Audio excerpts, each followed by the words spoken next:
Сайн байна уу? За, орой нэг дадад дулмаатай хоёулах нь байна да. Хэдүүлээ нэг 5 минут болоод тэгээд хүн орохгүй л хоёулаа орж идөө. Тэгээ хойноос ороод ирэх байлгүй дээ, тийм ээ. За. За. Хэрвээ нараа ороод ирвэл хоёр хүнтэйгээ нэхэлчихэл бай та, тий? Ороод ир.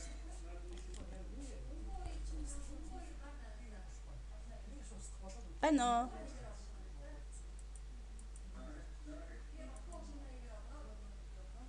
За гिचээл орё хоёр хүн ирсэн ч яах байх вэ? За өнөөдрөөс эхлээд нөгөө гэр бүлтэй ажиллах нийгмийн ажил гээд гिचээл байгаа. Тэгээд өөрийнхөө хөтөлбөрийн дагуу эхнээс нь орно. За тэгээд энэ гिचээл гэр бүлтэй ажиллах нийгмийн ажил гिचээл эхлэхээс өмнө гэр бүлийн тухай ойлголт гэдгийг яг ерөнхийд нь авч үзээд за тэгээд гэр бүлийн талаарх эрх зүй талаас нь мөн гэр бүлийн тодорхойлолтыг ямар хүн ам зүй философи ч гэдэг юм уу социологи талаас нь яаж тодорхойлдгоо гэдгийг яг авч үзэн хэдүүлээ. За дэлгэц рүү оръё. Дэлгэц бүгд харагдаж байна уу хүмүүстээ? За өнөөдрийн хичээлийн агуулга сэдв. За гэр бүлийн тухай ойлголт төрүүлсэн. За мөн гэр бүлийн харилцааны асуудал. Өөрөөр хэлбэл гэр бүлийн харилцаа гэж юу? Гэр бүлийн харилцаа үүсгэж байгаа тэр асуудал нь ямар асуудлыг эхлэх вэ? Өөрөөр хэлбэл нөгөө дээр нөгөө өмнөх хичээлд үзсэн те гэр бүлийн харилцаанд дах хууль зүйн фактыг нь үзнэ өнөөдөр. За мөн гэр бүлийн харилцаа ямар зарчим дээр үндэслэгдэж бий болдог вэ гэдгийг бас үзнэ. За мөн гэр бүлийн гишүүд гэдэг үзнэ. За мөн гэр бүлийн талаарх хууль тогтоомжид тусгасан тэр байдал ямар хууль тогтоомжинд гэр бүлийн талаар илүү тусгаж өгсөн байдаг вэ гэдгийг үзэж судалгана. За гэр бүлийн тухай ойлголт. За энэ болохоор гэр бүлийн тухай хуулинд албан ёсоор тодорхойлолт гарсан гэр бүл гэж юу вэ гэдгийг нөгөө дулам гарсан байсан юм шүү дээ. За тэрэн дээр юугод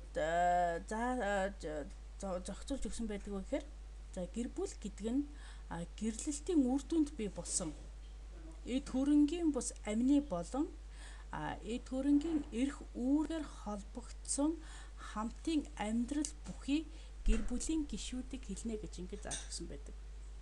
Энэ болохоор албан ёсны хуулийн тодорхойлолт нь.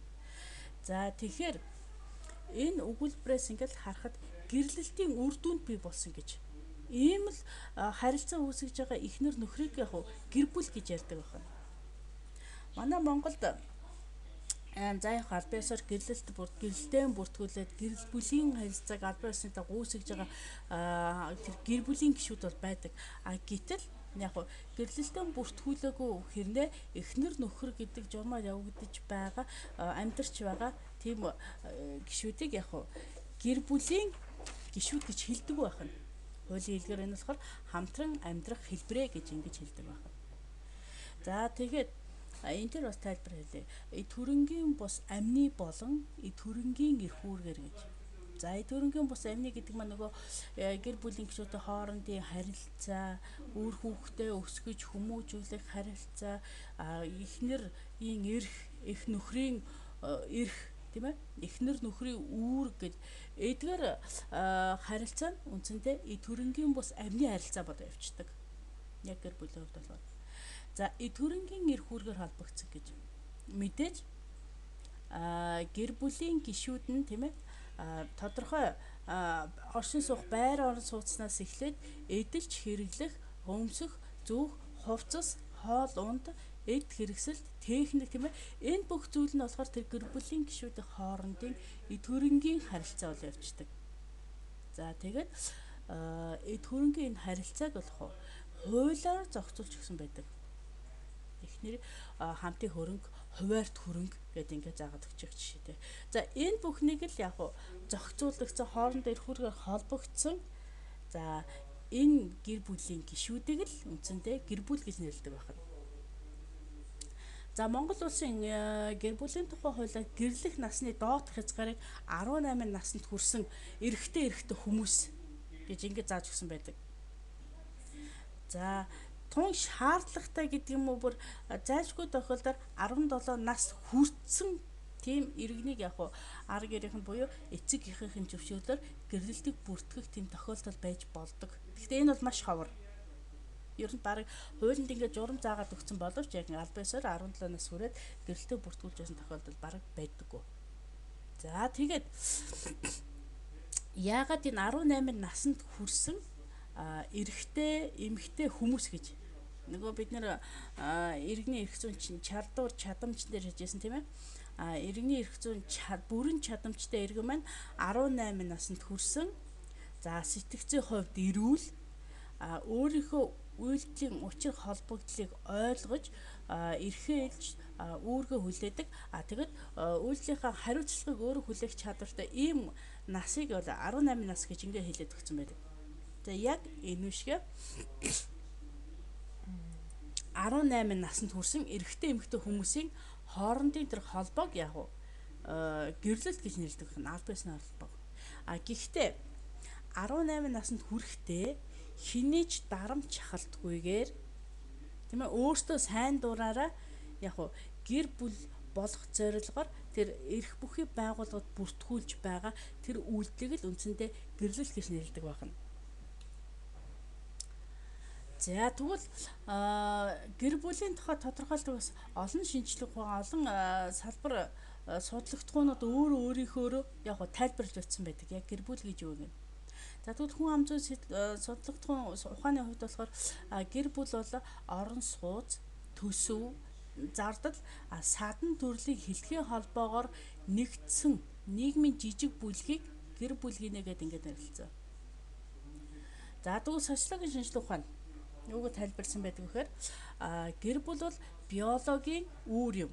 Өөрөөр хэлбэл гэр бүл бол үр удмаа үлдэх нөхөн үржихүүн тэр үйлдэл юм гэж ингэж тайлбарласан байдаг.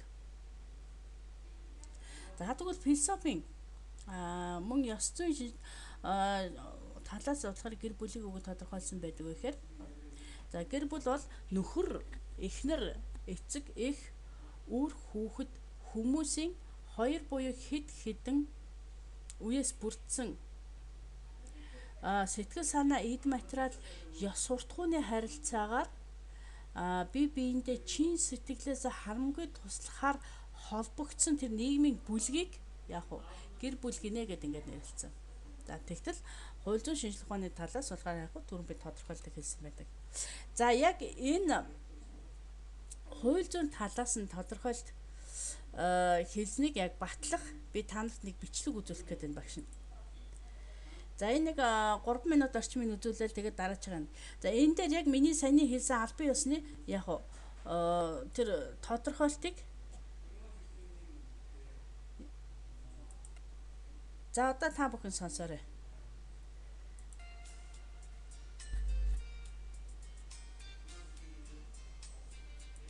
Хэрвээ сонсогдохгүй бол багштай нөгөө юугаар хэлээрэй заа. Багш нь яг гэдэг нь энэ нөгөө хурмын процессын үйл ажиллагаа нь хуулийн дагуу яг яаж явагдах вэ? Яг нөгөө миний дөрөвний гэр бүл гэрлэлт бүртгэх юм яаж ямар бодлогоон дээр явагддггүй гэдгийг л одоо зүгээр би нэг юм бичлэг үзүүлэх гээд байгаа шүү та нарт. За нөгөө тийч.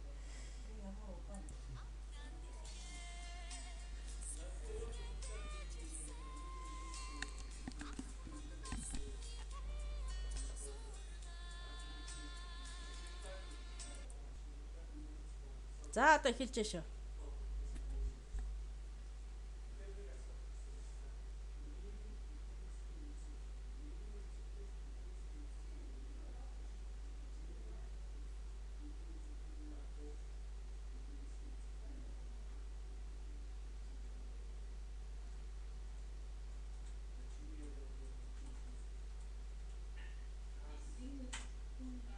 Сонсогдож байна уу? Оо яадаг хөө. Ерөөсөө сонсогдохгүй байна уу? Оо яана. За тэгвэл линкийн та хэдэд өгчий да. Та хэд яг энэгээр ороод нэг би мессенжерээр нэг яг тэгэхээр энэ заашгүй Монгол улсад гэрлэх албан ёсны гэрлэх ёслын ажиллагаа яаж яадаг вэ гэдгийг багш нь та нар сонсох гээд байгаа байхгүй. Ингэж албан ёсоор гэр бүл гэдгийг нь яг тодорхойлдог учраас.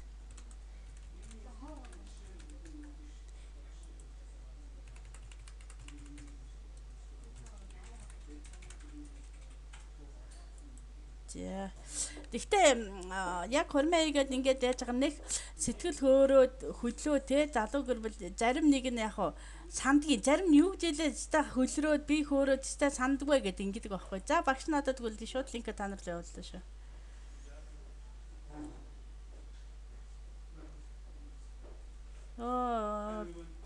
Ороод ирлээ тийм ээ. За.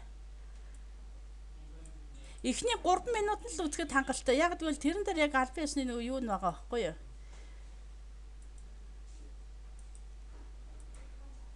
За энэ л нэг ороод.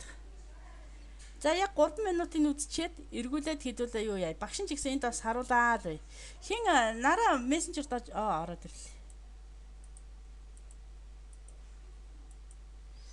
За багш нь яг ингээ хүлээгээд энийг авч бас тавиад байжээ.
За юу болж байна үзэж.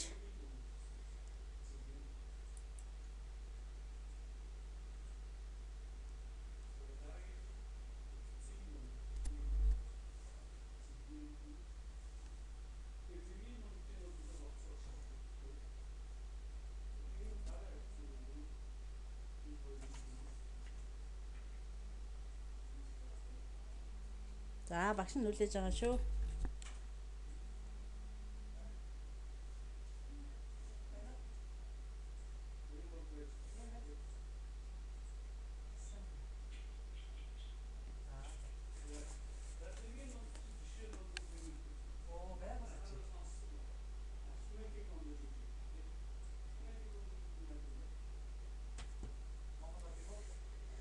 За.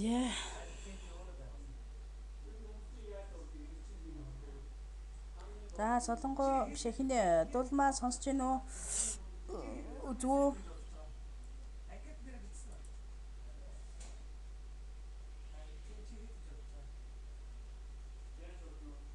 За. За ерөнхийдөө яг юу гэж хэлж байгаа тэр нэг хормын хөтөж гэдэг тийм ээ. За тэр гэр бүл бүртгэж байгаа тэр хормын хөт чи яг юу хэлж байгааг та нар сайн сонссон бол албан ёсоор дахин асууя гэж байгаа тийм ээ. Хэн нэгний дарамт шахалтгүйгээр тийм ээ. Сайн дураараа гэрэл байгаа нүхийгээ хүлэн зөвшөөрч гин үү гэд ингээд асууж байна. Энд чинь л үндсэндээ та хоёр цаад ухагтхан нь тий та хоёр гэр бүлийн харилцаа үүсгэхээр хүлэн зөвшөөрч гин үү гэдгийг үндсэнд нь асууж байгаа гэсэн. За тэгээд нөгөө гэр бүлийн бүртгүүлж байгаа гişүүд маань хоёулаа тийм гэсэн. За гэтэл энэ нь бол албан ёсны хуулийн дагуу гэрлэлт учраас тэ гэрлэлтийг баталгаажуулж гэрч нар гарын үсэг зурна гэж ингэж урьж идэг. Эн чинь үндсэндээ Монгол улсын хувьд те Монгол улсын эрх зүйн тогтолцоонд та хоёрыг гэр бүлийн гишүүд мөн гэдэг хүлээн зөвшөөрөё гэдэг үндсэн асуудлыг л яг тусгаж өгч байна. За тэгэхээр гэр бүл гэдэг маань яг сайн дурын хинээж дарамт шахалтгүйгээр тийм ээ бие биентэйгээ хамтран амьдрах зөвшөл харилцаа үүсгэж байгаа тэр яг тогтолцоог л гэр бүл гэрлэлт гинэ гэж ингэж хэлж өгч байгаа гэсэн үг. За тэгвэл гэр бүлийн харилцаа гэж ямар асуудлуудыг авч үзэх вэ гэдэг. Үндсэндээ гэр бүл үүсгээд гэр бүл бий болгоод гэр бүлийн харилцаа үүсгэхэд яг юуг хамааруулж авч үзэх вэ гэдэг ингэж бас авч үздэг байна. За нэгдүгüүрт нь гэрлэлт өөрөөр хэлбэл гэрлэх ажил гэр бүл үүсгэх харилцааг эхлүүлэх сая үздэн тийм ээ. За хоёрдугаарт нь гэрлэлт дуусгар болох асуудлыг бас хамруулж авч үздэг. Өөрөөр хэлбэл ямар тохиолдолд гэрлэлт дуусгар болох вэ гэж. Гэрлэлтийг цуцлах уу, айл эсвэл гэр бүлийн гишүүдийн хэн нэгэн тийм ээ нас барах уу, эсвэл ямар тохиолдолд гэрлэлтийг дуусгар болох вэ гэж. Энэ асуудлыг бас гэр бүлийн харилцаанд авч үздэг. За мөн гэр бүлийн харилцаанд авч үзэж байгаа бас нэг асуудал нь болохоор гэрлэлтийг хүчин төгөлдөр бус гэж тооцох тийм тохиолдлууд байдаг. За энийг бол дараагийнхаа хичээлээр бас үзнэ. За гэрлэлтийг хүчин төгөлдөр бус тооцож болдог тохиолдлууд байгаа. Жишээ нь одоо нэг хоёр жишээ авахад гэр бүлийн гэрлэлт бүртгүүлж байгаа гишүүдийн хэн нэг нь удамшлын гаралтай сэтгцэн өвчтөй бол тухайн гэрлэлтийг хүчин төгөлдөр бусад тооцно гэдэг юм юу яадаг. Заалт байдаг. За бас өөр нэг жишээ авахад асран юу хөөе гэн энэ хүн байдаг багт зааварч оролч идэв тий. За гэрлэлтийг тий өөрчлөлөгч хоёр хоорондоо гэрлэх гэдэг ийм бас тохиолдол байж байна. Энийг яг хүчин төгөлдөр бус гэрлэлт гэж үзнэ гэдэг ингээд заагаад өгсөн байдаг. Энэ мэтчлэн олон төрлийн тохиолдол ямар тохиолдлын гэрлэлтийг яг хүчин төгөлдөр бус гэж тооцох гэдэг асуудлыг хүртэл авч үздэг. За 3 дугаарт нь гэр бүлийн гишүүдийн эд хөрөнгийн болон эд хөрөнгийн бус амны харилцаа. За би түрүүнд зохиос дурдсан тийм ээ. Гэр бүлийн гишүүдийн хоорондоо хамтран амьдрах, бие биенээ хал энэ хин би өөрөө яриг сонсоод байхын нэг нь түр хаачгаач тэгээ асуух шаардлагатай зүйл байвал юу яачих. Ашгүй чимэг болчихлоо. За энэ болохоор тийм ээ дөрөв хэлсэн гэр бүлийн гишүүдийн тийм ээ хоорондоо бие биенээ хайрлах, халамжлах, өөр хүүхдээ өсгөн хүмүүжүүлэх тэр амны харилцаанаас эхлээд гэр бүлийн гишүүдийн хооронд үүсэж байгаа эд хөрөнгийн харилцааг бас тэр гэр бүлийн харилцаанд заашгүй авч үзэх хэрэгтэй байдаг. За мөн дөрөв дэх харилцааны асуудал нь болохоор хүүхэд үрчлэх асуудал байдаг. Энэ бол маш том асуудал. За хүүхэд үрчлэх ямар шаардлагаар хүүхдийг үрчилж авах гэдэг.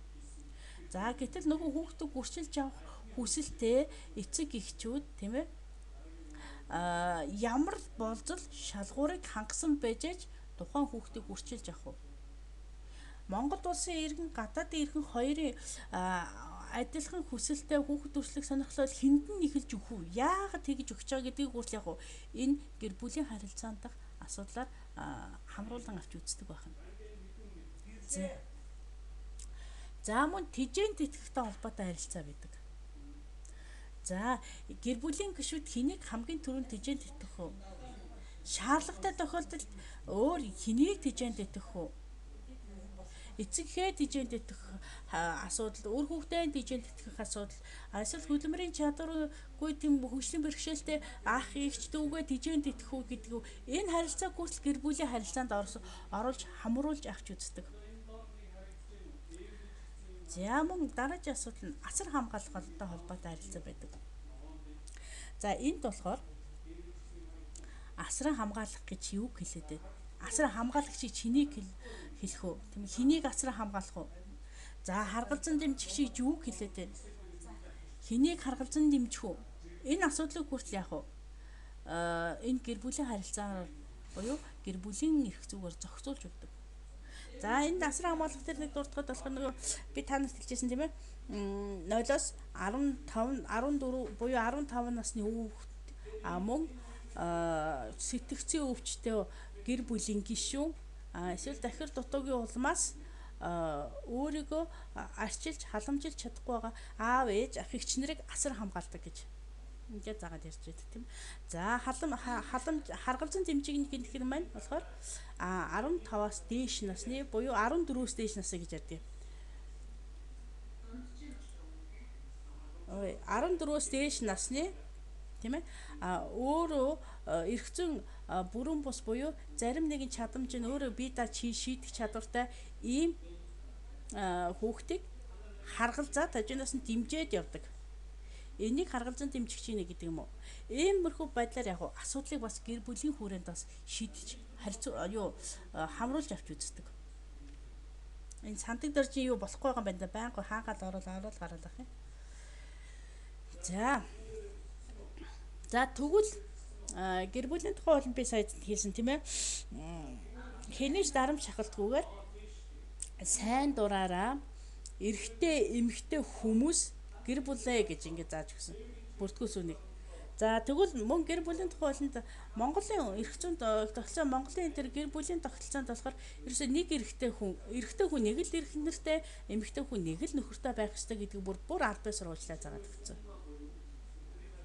За гэтэл ийм тогтолцоо яг гадаадын хууль тогтоомжид бас өөр байдаг. Жишээ нь Арабын орнуудын хууль тогтоомжид болохоор эрэгтэй хүн хэдэн ч эмх нэртэй байж болно гэдэг ингээд заагаад өгсөн. Эмэгтэй хүн бол ганцхан нөхөртэй байх ёстой гэдэг. Ингээд бүр аль биесээр хуулиар заагаад өгсөн байдаг. За тэгвэл Испани, Франц, Америк нэгдсэн улсын зарим нэгэн мужи улсуудын хуулийн тогтоомж нь эрэгтэй хүнтэйгээ гэрэлж болно. Эмэгтэй хүнтэйгээ гэрэлж болно гэдгийг бас заагаад өгсөн байдаг. Аль биесээр. Тэгэхээр яг улс орнуудын гэр бүлийн харилцаанд гэр бүлийн гишүүн болох гэж байгаа тэр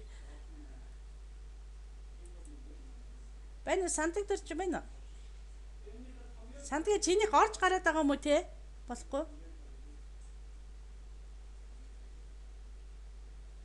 Сонсдгоо заа яах дараалал.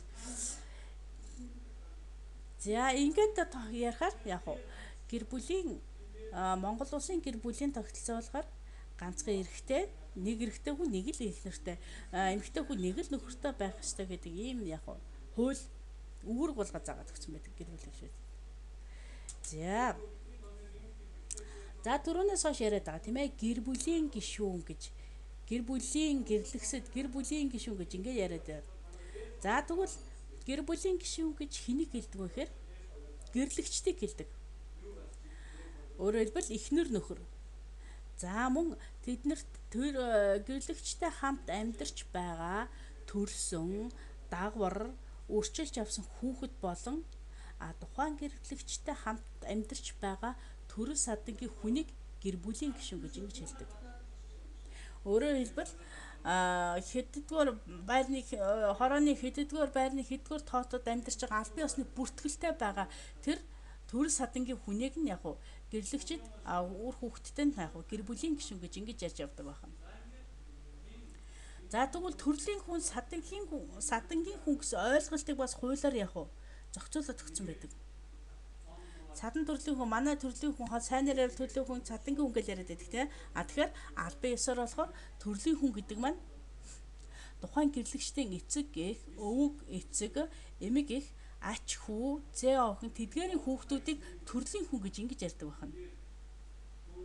Өөрөөр хэлбэл нөгөө босоо харилцааг хэлж байна. Яг эцэг, өвөг, эцэг өөрөө тэгээд хүүхэд, ач хүү, зээ охин тэднэрийг болохоор төрлийн хүн гэж ингэж ярьдаг байна. За тэгвэл садангийн хүн гэдэг маань гэрлэгчдийн төрсөн ах эгч, дүү, навг, нагц гэдэг тэдгээрийн хүүхдүүдийг болохоор садангийн хүн гэж хэлдэг байна. Үнэлэн харилцааг хэлдэг байна. Өөрөөр хэлбэл төрлийн хүн гэдгийг нь босоо харилцаа, садан хүнгийн хүн гэдгийг нь хөндлөнгийн гişүүд гэж ингээд товчхондоо ойлгочиход болох нь.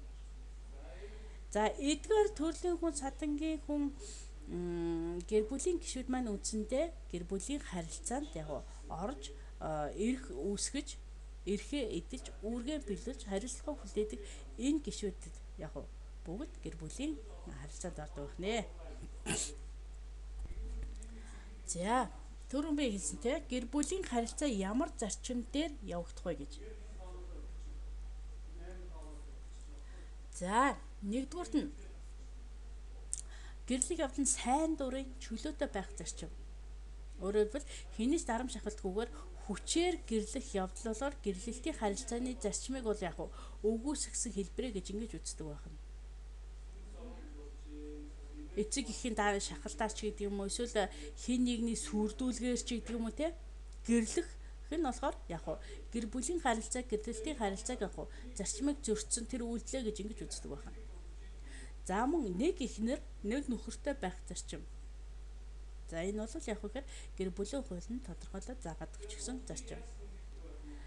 За 3-дугаарт нь гэрлэлт гэр бүлийн төрийн хараа хяналтанд байх зарчим. За энэ болохоор яг үхээр тухайн гэрлэлтийн харилцааг төр бүртгэн, гэр бүлийн харилцааг төр хянана, гэр бүлийн харилцаанд үүссэн ямарваа нэгэн асуудлыг төр шийддгээрээ төрийн хараа хяналтанд байх зарчим үйлчилдэг. За түрүүлсэн тийм ээ. Энэ та бүхэн гэрлэлтийг төр бүртгэлээ гэдэг ингээд. За тэгээд гэр бүл үүслээ. Гэр бүлийн гишүүд хүүхэд төрлөө тийм ээ. Хүүхэд өрчилж авлаа. Инхээр яг мэдээж төрийн эрх бүхий байгууллага буюу иргэний бүртгэл мэдээллийн төв зайлшгүй бүртгүүлдэг. Энэ маань бас л төр өөрийнхөө хяналтандаа тухайн гэр бүлийн гишүүдийн бүртгэж, тухайн гэр бүл хэдэн гишүүнтэй байна, ямар харилцаатай байна, яаж ийн гэдгийг бүртгэж ийм хяналтанд байдаг. За гэрлэлт гэр бүлийн харилцаанд ямарваа нэгэн ан цав буюу сөрөг үзэгдэл гарлаа гэж бодъё. Жишээ нь гэр бүлийн хүчирхийлэл гарлаа. Эсвэл гэр бүл ямар нэг гэмт хэрэг хэв журам зөрчил гарлаа. Энэ тохиолдолд төр хамгийн түрүүнд албадлагын арга хэрэгслэр тэр хүчирхийллийг үйлдэгчийг барьж, хойж, цагдаж, алтан саадуулдаг. Энүүгээрээ бас гэр бүл нь төрийн хараа хяналтанд байдаг. Ийм онцлогтой байдаг байна. За 4-дугаарт нь гэрлэгсэд гэр бүлийн гишүүд төрөнгийн болон төрөнгийн бус амны харилцаанд тэгш хэрэгтэй оролцох зарчим.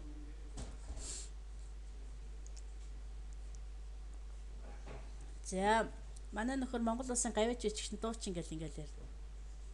За эсвэл юу гэдэг Монгол улсын ерөнхийлөгч тэгээ захиа гэлбэг дөржийн эхнэр буюу тэргүүн хадагтай гэл ингээл яриа. Энд чинь нөгөө төрөнгийн бус амны харилцаанд тэгш хэрэгтэй оролцож байгаа. Жишээ нь одоо нэг алдартай ч юм уу эсвэл улсын баатар хүний гэргийг нахад чи таны нөхөр чинь гэргийн юу улсын баатарын байгаас чамд амар хамаатай гэдэг юм уу ийм харилцаа үүсгэх ёсгүй гэсэн. Тэр нь үндсэндээ гэр бүлийн гишүүд маань ямар ч харилцаанд тэгш хэрэгтэйгээр оролцох. За нөхрийн нэлүүд үзэх. Эхнэрийг баг үзэх гэдэг юм ийм байж болохгүй л гэсэн. Тухайн гэр бүл албасаар батлуулсан гэрлэгсэд байгаа тохиолдолд энэ тэгш эрхийг үйлчлэх ёстой. Үр хүүхдээ өсгөн хүмүүжүүлэхэд ч гэсэн.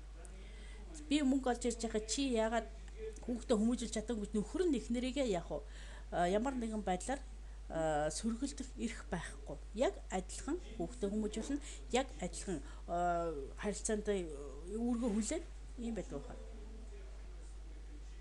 Солонгос киноныг хараад байхад тэгтээ би мөнгө олж ирж байгаа чи хүүхдээ хүмүүжүүлсэн гэдэг нөгөө мөхөөрхи эхнэрийг нь бол өстэй бодоо болгоод байдаг. Одоо нэг солонгосын тэр гэр бүлийн тагшин тийм байдаг юм уу одоо сайн мэдэхгүй л. За мөн төрөнгийн харилцаа байсаг адилхан байх ёстой. Тухайн гэр бүлийн гишүүдийн дундаа өмчлөх хамтын өмч, хуваарт өмч гэж ингээд тусдаа эд хөрөнгийг ангилж өгдөг. За гэрлэгчдийн дундаа өмчлөх хамтын өмчт нь болохоор тухайн гэр бүлийн гишүүд хамтаараа эзэмшиж, ашиглаж, захиран зарцуулах хэрэгтэй эд хөрөнгөд ордог. Жишээ нь байр орон сууц гэж болно. Тийм ээ. Бусад нөгөө захилгаа эд бараа байж болно. Хөргөө зурагт шиг гэдэг юм уу? Телевиз компьютер ч гэдэг юм уу? За эсвэл угаалгай машин ч гэдэг юм уу те. Эсвэл гэр бүлийн гишүүд хамтдаа өмчлөх боломжтой юу гэж болно те. Суудлын тэрэг байж болно. Гэр бүл гэрлэх цуслах, гэр бүл салах тохиолдолд миний башин та нар явгаад ингээд нөхөр нь эхнэрээ хөөгд гаргачих. Эсвэл би энийг худалдаж авсан чи явгаад нөхрийгөө хөөгд явуулчих юм. Ийм асуудал үндсэндээ бараг байж болохгүй. Энийг болохоор яг тухайн гэр бүлийн яг бусад гишүүдийн эрхийг хамгаалах тийм ээ. Үднээс яг дундын өмч болох ийм зайлшгүй шаардлага байдаг. Монголын зохицуулалтаас зарим нэгэн гэр бүлд аль яг ийм зохицуулалтаас мэддэггүй учраас ямар нэг асуудал үүсгээрээ заашгүй нэг нь хохирж үлдэх ийм тохиолдол бас гараад байдаг. За мөн энд нэг зүйл хэлсэн тийм ээ, гэр бүлийн гишүүдийн хуваар төрөн гэж. Тухайн гэр бүлийн гишүүн эхнэр эсвэл нөхрийн зөвхөн тэр эхнэр нөхрийн эсвэл хүүхдийн эдэлж авах хэрглэж байгаа тэр хөрөнгийг хуваар төрөн гэж хэлдэг. Чи нөхрөнд нь ямар ч шаардлагатай эмэг ч юм уу те эсвэл эмэгтэй хүний хэрэгэлдэг үнд зүйлсийг нөхөр яг миний өмч гэж хэлэх тийм боломж байхгүй. За нөхрийн яг эрэгтэй хүний эдэлж хэрэглэх ёстой тэр үнэт эдэл хөрөнгийг эхнэр миний хөрөнгө гэж хэлж болохгүй. Яг л онцлогоор яг эдэлж хэрэглэж байгаа тэр хөрөнгийг хуваар төрөн гэж ингэж хэлдэг байна. За энэ хөрөнгийн хувьд бол юм байдаг байна. За тэгвэл 5 дугаарт нь гэр бүлийн дотоод асуудалд ямар ч хөндлөнгийн субъект оролцохгүй байх зарчим. Нөгөө хадам эцэг хоёрын чинь эрхийг хязгаарлаад өгчөж байгаа зарчим гэсэн. Энгийнээр яхад. Миний хүүгээ олж ирсэн хөрөнгийг чи дураараа идэх ёсгүй. Гэр бүлийн нэг ийм шүүхийн өнгөрсөн 6 сард яг ийм шүүхийн шийдвэрээр яг эхнэрийн талд хэргийг шийдсэн тохиолдол гарсан. Тэр та нар үзээ сонирхыг бол 2014 оны 6 сар 20-нд нийлээ. Би яг тэр шүүхийн нөгөө хурлын юуг та бүхэнд протоколыг дараа нь танилцуулъя. Нөхөр нь уурхайд ажилтдаг инженер хүн байсан. За гинтээ осолмоос салигаач болсон. Гэтэл талигаач болоод 40 соног багт нь эцэг их хоёр нь ирээд хүүгээ минь хөрөнгөд эхнэрийг нь хоёр хүүхдээ нь яг гэрээс нь хөөж гаргасан. Ийм тохиолдол гарсан. За ингээд нөгөө эхнэр маань шүүгдсэн. За хамтын өмч, хуваар төрөнгө, дундын өмчийн талаар тэгээд өөр хүүхдийн тэжээнд тэтгэвтэй холбоотой асуудал, тэтгэврийн асуудлын талаар хөөцөлдсөн эцэст нь гэр бүлийн гишүүн болох эхнэрийнх нь талд хэргийг шийдвэрлсэн ийм тохиолдол гарсан. За энэ маань үндсэндээ тухайн гэр бүлийн асуудалд ямар ч хөндлөнгийн өөрөөр хэлбэл тухайн гэр бүлд бүртгэлтэй биш тийм ээ. Тийм хөндлөнгийн субъектууд оролцохгүй байх. Заавал эцэг гэх юм байхгүй. Өөр бас субъектүүд гэж болно тийм ээ.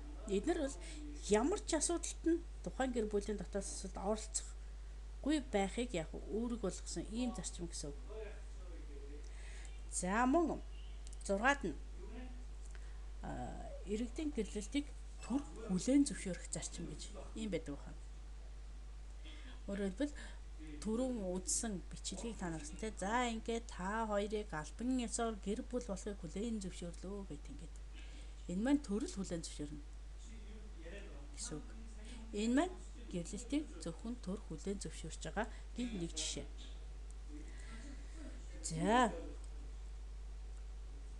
За гэр бүлийн талаар гэр бүлийн гишүүдийн талаар хууль тогтоомжуудад юу тусгаж өгсөн байдаг вэ гэхээр нэгдүгээр Монгол Улсын үндсэн хууль хамгийн түрүүнд орно. Нөгөө эрх зүйн их сурвалжийн хувьд үндсэн их сурвалжийн үндсэн хууль байдаг. Гол их сурвалжинд бусад хуулиуд байдаг. За бусад их сурвалжийн тэгэхээр хуулийн актууд байдаг гэж ингэж би та бүхэнд хэлжсэн тийм үү. Яг тэрний адилаар үндсэн хуулийн төрөл яг гэр бүлийн гишүүдийн талаар тодорхойлж өгсөн байдаг. За улс төрийн эдийн засаг, нийгэм соёлын амьдрал, гэр бүлийн харилцаанд эрэгтэй эмэгтэйчүүд тэгш эрхтэйгээр оролцох ёстой гэж ингээд заадаг гэсэн. Улс төрийн харилцаанд эхнэр нь ч оролцож болно, нөхөр нь ч оролцож болно. Эдийн засаг, нийгэм соёлын амьдрал эхнэр нь ч оролцож болно, нөхөр нь ч оролцож болно. Тэр болгоор эрэгтэй эмэгтэй хүмүүс өөрийн эрхээрээ оролцоно гэсэн. Гэр бүлийн гишүүд буюу эхнэр нөхөр өөрийнхөө эрхээрээ буюу эрхээ эдэлж оролцож болно л гэдгийг заадаг юм. За мөн энэ дээр гэрлэлт нь хуулиар тогтоос насанд хүрсэн эмэгтэй эрэгтэй хүмүүсийн харилцаа байна гэдэг. Ингээ бас заагаад өгсөн үндсэн хуулинд. Нөгөө албан ёсны 18-нд насанд хүрсэн тэр иргэдэг Гэхдээ гол нь сэтгцийн хувьд ирвэл бүрэн чадамжтай ийм иргэнийг яг уу 18 наснд хүрсэн иргэнийг яг уу гэрлэхийг зөвшөөрнө гэдэг ингээ хуулийн заагдагдсан байдаг үндсэн хуулинд. За мөн гэр бүлийн гишүүдээс хамгийн түрүүнд их нялхас хүүхдийн ашиг сонирхлыг төр хамгаална гэдэг ингээ заагаад өгсөн. За яагаад ингээд зааж өгсөн бэхээр гэр бүлийн гишүүдээс хамгийн их нөгөө юугаар судалгаар хамгийн их хохирч байгаа гишүүд нөхөр хамгийн түрүүнд хүүхдүүд дараа нь их нялхас дараа нь ахмад настай ордог ийм тохиолдлууднаас яг үндсэн хуулиндаа гэр бүлд их нялхас хүүхдийн ашиг сонирхлыг төр хамгаална гэдэг ингээд заагаад өгсөн байдаг.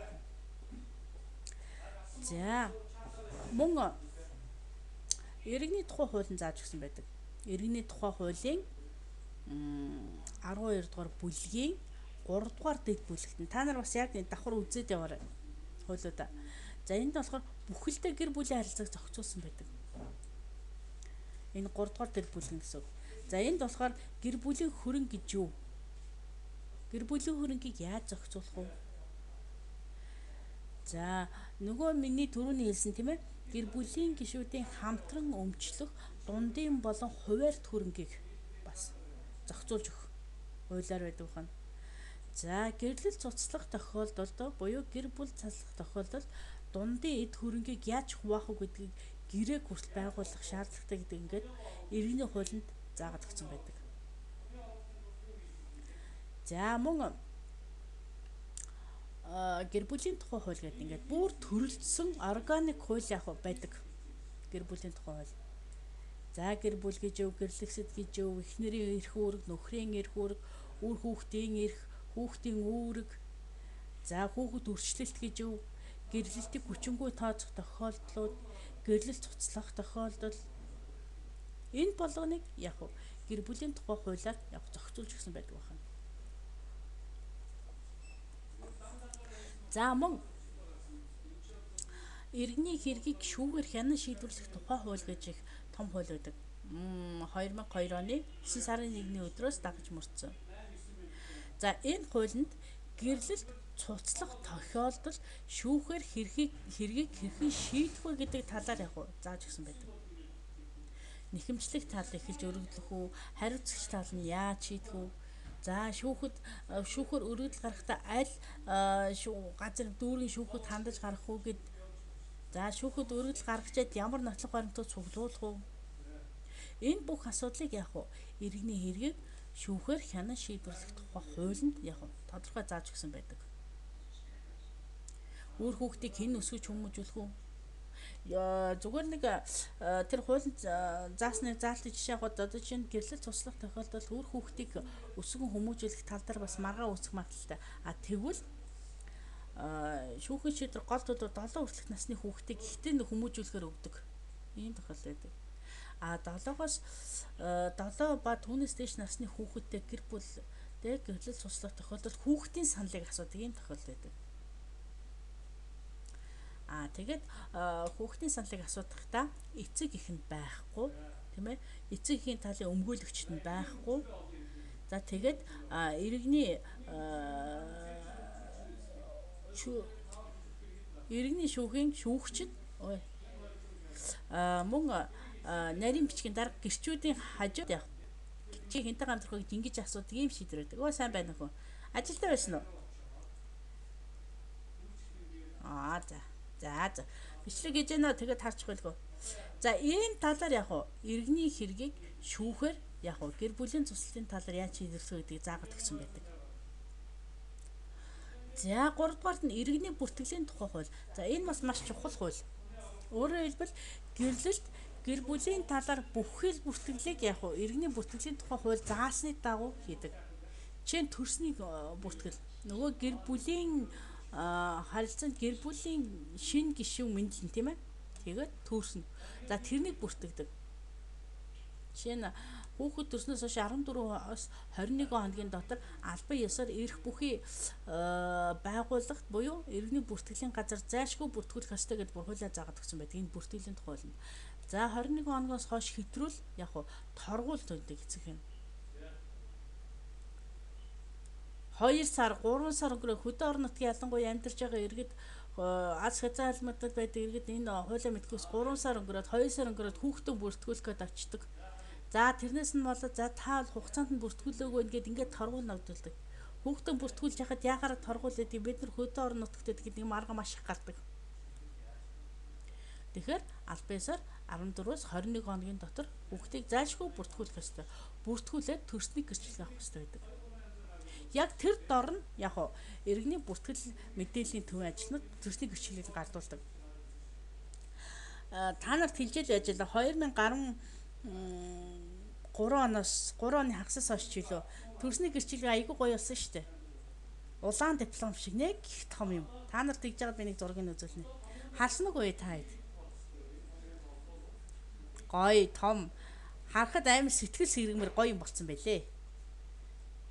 Энэ ч л үндсэндээ яг үхээр иргэний бүртгэлийн тухай хуулийн заасны дагуу төрснийг бүртгэлсэнийг баталгаажуулж байгаа л баримтчиг гэсэн.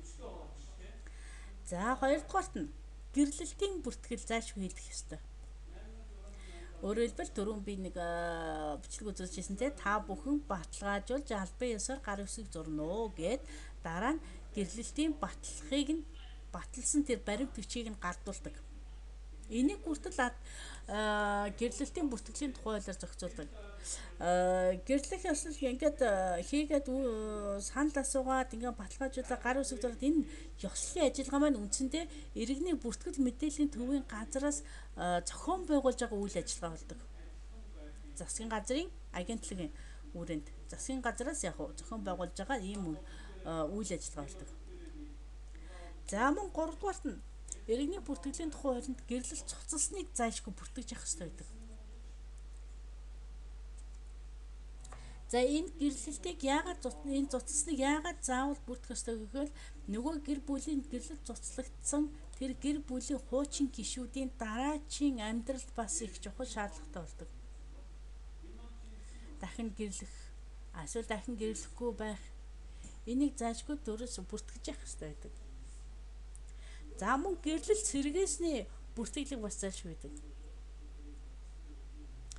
За энэ яадаг вэхээр цөөн тохиолдол байдаг л да. Жишээ нь гэрлэл цуцлсны дараа яг эргэж эвлэрээд гэр бүлийн гишүүд дахиж гэрлэлтэн бүртгүүлэх, гэрлэлтэн сэргээх юм тохиолдол гардаг. За мөн шүүхээс тийм ээ гэр бүлийн гишүүний аль нэгийг нь сураг алга болсон, нас орсон гэж шүүхээс зарласан тохиолдол тухайн зарлагдсанаас хойш тэр сураг алга болсон, нас орсон гэгдэж байгаа гишүүн эргээд ирсэн тохиолдолд тухайн гэрлэлтийн цуцлалтыг эргэж сэргээдэг юм тохиолдол байдаг. За мөн эцэг их тогтоосны бүртгэлийг бас зайлшгүй хийдэг бүртгэлийн газар. Эцэг тогтоолох хүсэлт эхийн тогтоолох хүсэлж гаргадаг.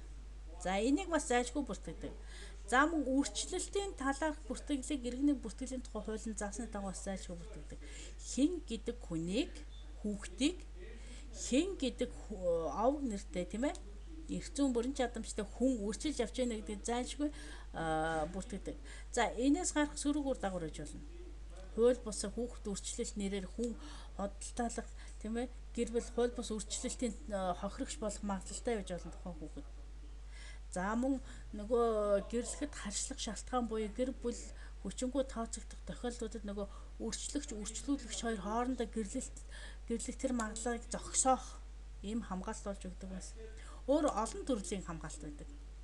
Үрчлэлтийг бүртгэж байгаагийн гол шалтгаан. За мөн өвөг эцгийн нэр өөрчилсөний бүртгэлийг заашгүй байдаг. Тухайн хүн ямар нэгэн байдлаар нэрээ солиулах эсвэл өвөг жинхэнэ өөрийн төрсэн эцэг эхийнхээ нэрийг олж тогтоод нөгөө эцэгхээ тогтоолгох. За тогтоосныхоо хүчинд эцэгийнхээ нэрийг солиулах ийм шаардлагат бол хүн хэдэн ч настайдаа солиулж болдог. Ийм тохиолдол байдаг.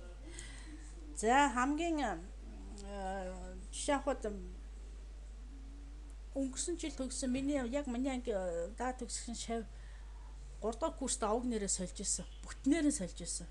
Тэгээ яагаад сольж өгсөн чинь багшаа эцэг ихэд тогтоолгосон.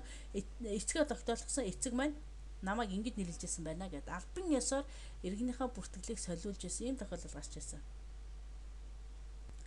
За мөн сүүлд нь иргэний бүртгэл нас барсны талаар бүртгэлийг зайлшгүй хийх ёстой байдаг. Зайлшгүй бүртгүүлэх ёстой байдаг. Энээс болоод янз бүрийн сөрөг үр дагавар гардаг. Ахмад аж Монгол улсын баатар эцэг нь өндөр насны тэтгэврт гаргаад үр хүүхэдэнд тэтгэврийг авдаг байсан. За тэгтэл эцэгийн нас барсны албаасаар бүртгүүлэх улмаас эцгийнхаа өмнөөс тухайн иргэний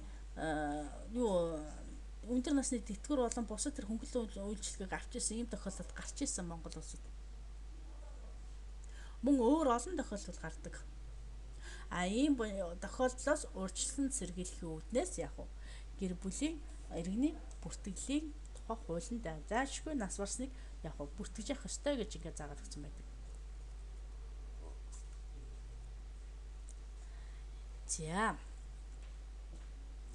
За тэгвэл гэр бүлийн харилцаа ямар шинжүүдтэй байдаг вэ? Мэдээж тухайн гэр бүлийн гишүүд гэр бүлийн харилцаа үүсгээд хамтран амьдраад байгаа тохиолдолд тодорхой шинжүүдийг агуулж байдаг. За нэгдүгürt нь гэр бүлийн харилцаанд гэр бүлийн гишүүдийн сэтгэл зүйн нэгдэл байдаг. Өөрөөр хэлбэл тухайн гэр бүлийн харилцаа үүсгээс сайн дураараа хайр сэтгэлийн үндсэн дээр нэгдэж байгаа тухайн хүний сэтгэл зүйн асуудал болоо явчихна гэсэн. За энэ нь ямарваа нэгэн байдлаар эдийн засгийн агуулгагүй байх ёстой байдаг. Эдийн агуулгагүй. Материалын эдийн агуулгагүй гэсэн. Өөрөөр хэлбэл хөрөнгө харж гэрлэл бүртгүүлнэ гэдэг маань гэр бүлийн харилцааны жинхэнэ шинжийг за хүүхдүүд өдөр хүлээж байгаарай. Яасан юм?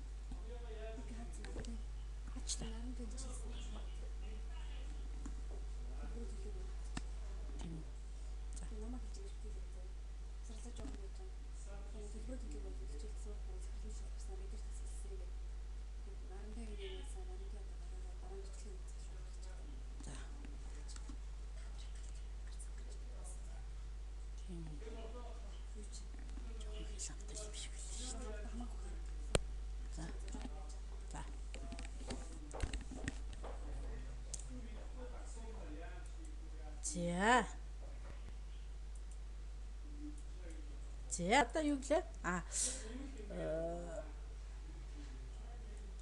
Агуулж яд. Инхээр хөрөнгө харж гэрлэнэ гэдэг маань үндсэндээ гэр бүлийн харилцааны үндсэн шинжийг агуулаагүй байна гэдэг, сайн дурын шинжийг агуулаагүй байна гэдэг, хайр сэтгэлийн шинжийг агуулаагүй байна гэдгийг илэрхийлж өгч байдаг.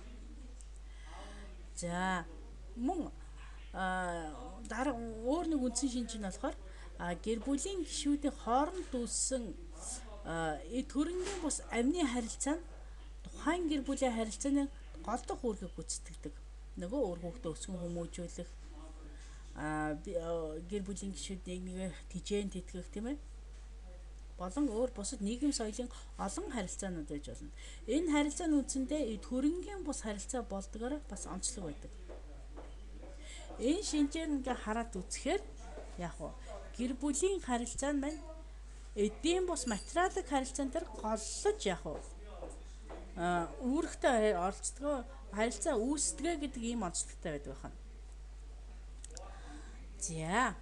За би түрүү хэлжсэн тийм ээ. Гэрлэхэд харшлах шалтгаан байдаг. Өөрөөр хэлбэл тухайн гэр бүлийг бүртгэхгүй байх шалтгаан.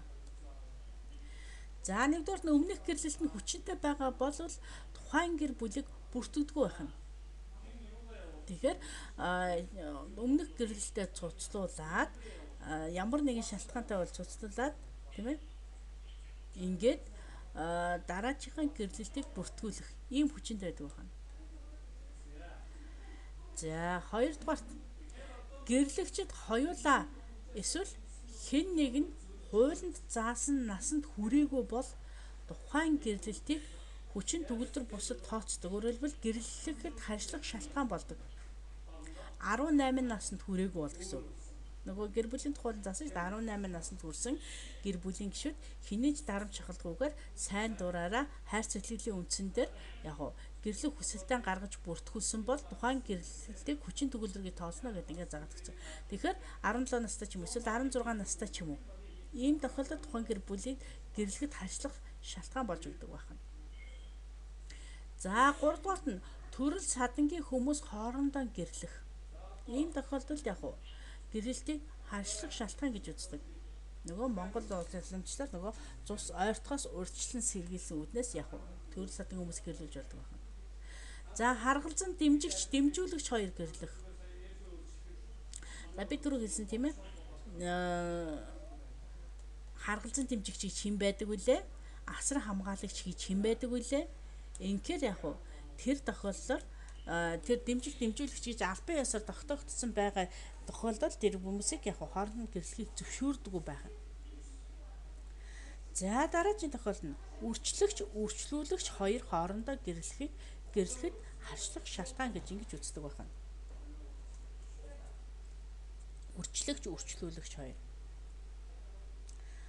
За дараачих нь гэрлэгчдийн хэн нэг нь эсвэл хоёулаа удамших хандлагатай сэтгцийн архаг өвчтэй бол тухайн гэр бүлийг гэрлэхэд хашлах шалтгаан гэж ингэж үздэг байна.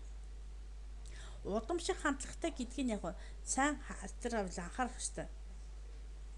Мэдээж удамшныхэд өөр хүүхдэн ч юм удамших магадлалтай гэдэг үгнээс энэ сэтгцийн архаг өвчтэй хүмүүсийг албан ёсоор гэрлэлийг бол хүчингү тооцдог байна.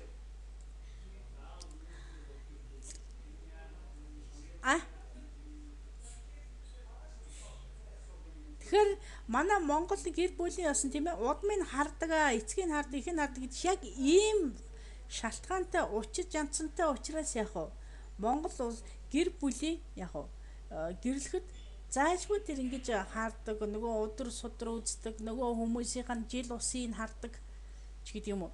Ийм онцлогтой байдаг байна. За бүртгүүлж байгаа зэрэг очиж ингээ бүртгүүлэхээр зэрэг заашгүй юу яадаг? Шаардлагуудыг болсон шаардлагууд хэлдэг. Одоо чинь гэр бүлийн гишүүд бид болох гээд ингээ хүсэлтэн гаргаад гэрлэх эхнэр нөхөр болох гэж байгаа тэр хоёр хос маань очиод ингээ өргөдлөө өгөхөр нэгдүгээр шалтгаан байна уу гэдгийг заашгүй харж үздэг. Жишээ нь хинж гэдэг өмнөх гэрлэлтэн байна уу? Эсвэл ийм насан туршиг иргэний үнэмлэхийг харах. Нөгөө эрүүл мэндийн үйлчлэгийг заашгүй хамруулж үздэг гэж би нэг хэлжсэн тийм ээ. Сүрээтэй, эсвэл сэтгцэн өвчтэй, эсвэл нөгөө эдгэрчгүй өвчтэй ч гэдэг юм. Энэ үгийг заашгүй харж үздэг. Ингэж харж үзснээр тэр удамшиг хандлагатай сэтгцэн өвчтэй ч гэдэг юм уу. Эсвэл нөгөө өмнөх гэрлэгчнэлд гэдэг юм уу. Эсвэл нөгөө өрчлөлөгч хоёр ч гэдэг юм уу. Энэ байдал нь гарч ирдэг учраас заашгүй энийг бүртгэл хийхээс өмнө шалгаж үздэг байхгүй. Хардаг тохиолдол байдаг шүү. Тэр бүү хэтэл өөр газар үрчлүүлснээ мэдлгүй төрсөн дуутайгаа гэр болол гэрлэл бүртгүүлчээ нөгөө хоёроос ч дандаа хэлгүй хүүхэд гараад байсан. Тэгээ яав ийвгээд ингэтэл нөгөө чинь төрсөн ах トゥ хоёроос таарсан ийм гонигтай тохиолдол гарсан шүү Монгол улсад. Тийм учраас энийг бол хуулийн заашгүй оруулж өгöd.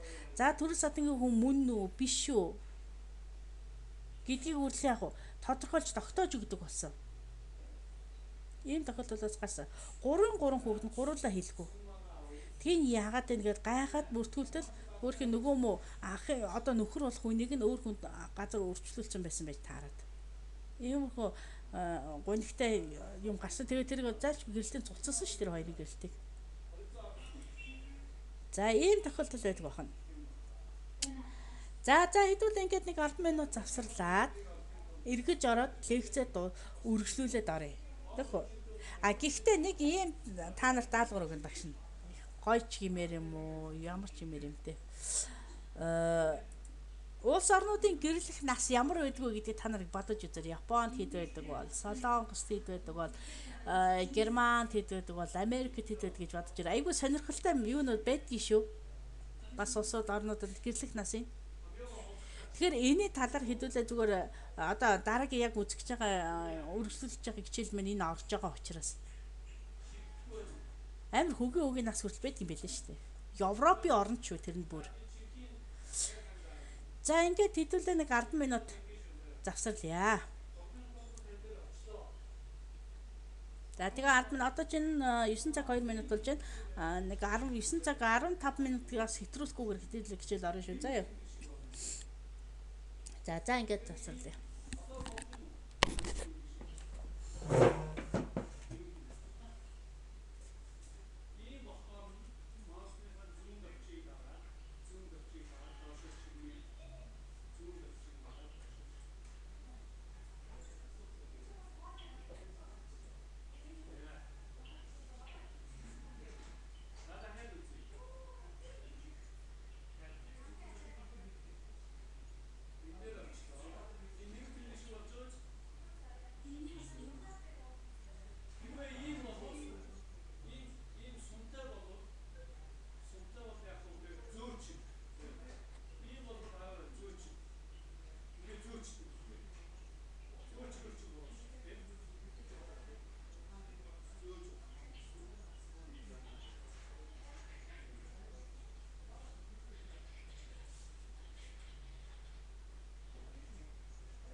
гараагүй та.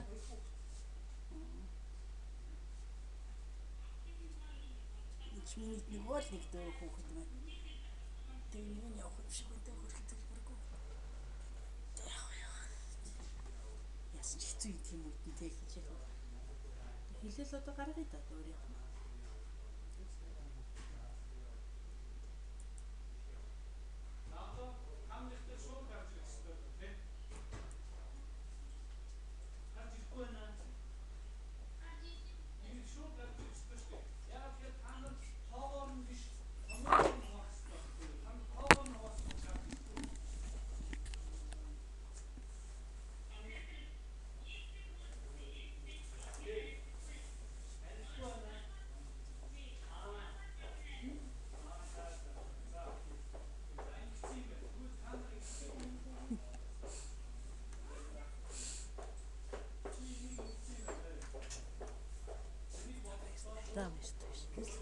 Та юу нэг өдрөөсөө хийх юм уу?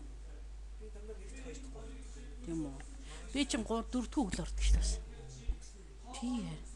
Гэхдээ юу яадаг юм? Тэг сургууль аюу сайхан юм ба. Сургуулийн албандаа хүртэл би давт өдөр тавьчихсан. Тавьчихсан биш.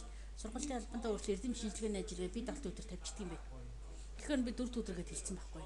Яг тэгж байгаа юм. Тэгээд 4 өдөр харин өдөөс хойш нааш заашгүй очиж сарагдчих бол өдөөс өмнө. Харин ингээд өдрөжингөө ингэх юм бол би ч өнгөрөх юм байна дөө.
За хэдүүлэг.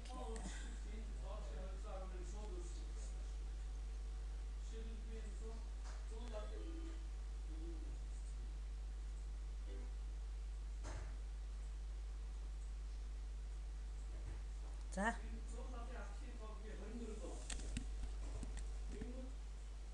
За хэдүүлээ одоо хичээлд орё.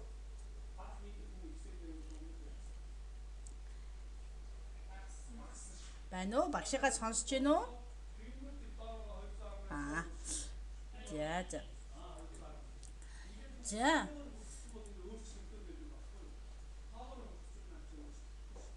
Оо заашгүй болж штэ тий. За. Сэдв яасан гэж? Эхлээд хэдүүлээ одоо угаасаа нэг лекц орж дуусаа семинарын цаг дээр ярих уу хэдүүлээ. Харин та нар мартахгүй надад сануулаа тэгээ хоорондоо ярилцъя тэхөө. За одоо ингээд гिचэл өргөжлүүлж орё. За та нар түрүүн би хэлжсэн тийм ээ. Япон, Испани, Герман, Орос. За энэ дөрвөн орноор би жишээ авсан. За энэ дөрвөн орны гэрлэгчдийн насны хязгаар хэд байдаг бол гэж бодож байна та нарт?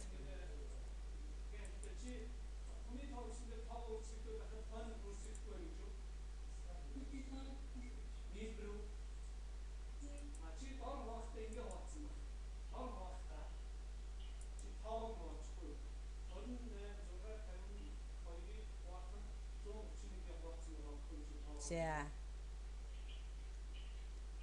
За. Солонгост хэд байдаг бол сонирхож үзсэн үү та нар?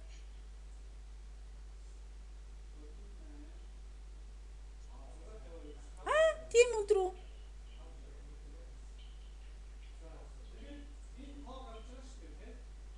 Гэхдээ 30 настайтай гэрлэл бүртгүүлж болно шүү дээ. Нэг сонирхолтой юу гарсан. Та нараас анзаарсан өчигдөр билүү эндээ өмнөх хөлөө нэг одоо ингээд намрын дуун царын шинэ 17 болоод гэрлэлт бүртгэх гэрлэлтэй холбоотой ажиллагааны хөдөлмөрөөс маш их ачаалттай байдаг гэдэг ингээд нэг нэвтрүүлэг гарч ирсэн. KTM гэх нэг телевиз шинэ гарсан Монгол телевиз. Засгийн тэр телевизээр хамгийн байна.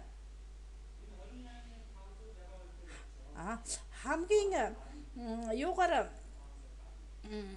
сонирхолтой мэдээлэл гэж байгаа тэрж ил хамгийн нас өндөр настайтай гэдэг юм уу та гэрлэлтэй бүртгүүлсэн нас гэсэн чинь анхны гэрлэлт гэсэн чинь 37 настай эмэгтэй нэрэгтэй 42 настайтай Монгол улсын хос гэр бүл болж исэн гинэ өнгөрсөн жил. Тэгээ урд өмнө ерөөсө гэрэлж байгаагүй. Тэгээд анхны бүртгэлгээд бүр хормын ордонд ёслохоо хийжсэн гэдэг ийм тохиолдол байдаг. Гэт ингээ гарсан хамгийн залуу гэсэн чинь тэр чинь 2012 оны тэр намрын дуун царын шинэ 17 гэж байгаа. Тэрэн дээр болохоор яг гэрэл 18 наснд хүрээд хоёулаа яг 18 наснд хүрээд 7 хонсон тийм залуу хос хоорондоо гэрэлсэн гэдэг ийм сонирхолтой мэдээлэл гэдэг ингээ гарч ирсэн байхгүй. Тиймэрхүү сантай гарч ирсэн.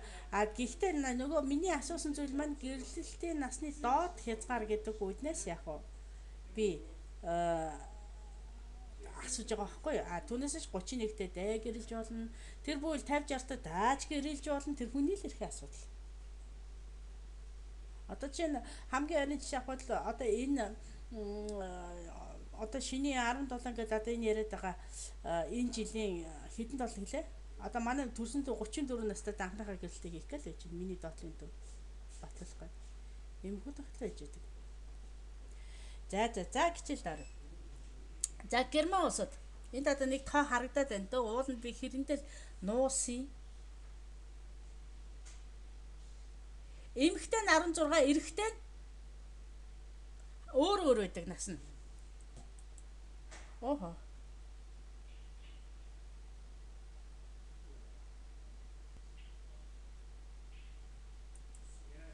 Албан ёсны хуулийн нас нь 21. Одоо тэр бол одоо бас өөрчлөгдөг байгаа шүү.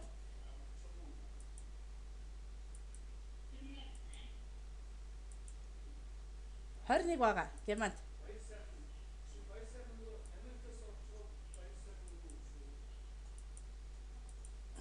Би ч нэр парант юугаа үзүүлэх юм биш. Тэгтэл Оросын холбооны улсын гэрлэлтийн нас хуулиндаа ямар байдаг гэж ийм байдаг гэж бодож байгаа. Харж байна уу дийлэгцэн тэр байгаа юм бэ? Хуулиар зөвшөөрсөн байдаг байна. Гэхдээ хэдийгээр хуулиар зөвшөөрсөн ч гэсэн яг ерөөсөө тийм уламжлалч гэдэг юм уу бичигдэг хуульч гэж ярьдаг тийм ээ тэрүүгээр хүмүүс дандаа 18-ээс настай гэрлэлтэд бүртгүүлдэг ийм тохиолдол байдаг. За тэгвэл Япон улсад эрэгтэй нь 18, эмэгтэй нь 16 настай гэр бүл болохыг албан ёсоор гэр бүл болохыг зөвшөөрдөг байна. За тэгвэл энэ ямар улсын талбай вэ лээ сайн харж байгаа бол энэ дээр болохоор эрэгтэй нь 16, эмэгтэй нь 16 настай тохиолдолд яг гэрлэлтийг хүлээн зөвшөөрдөг байна. Ийм байдаг байна. За тэгэхэд Монгол улсад болохоор эрэгтэй эмэгтэй харилцан адилхан 18 настай гэр бүл болох яг хэг албан ёсоор зөвшөөрдөг байна. За үндсэн хичээлд оръё.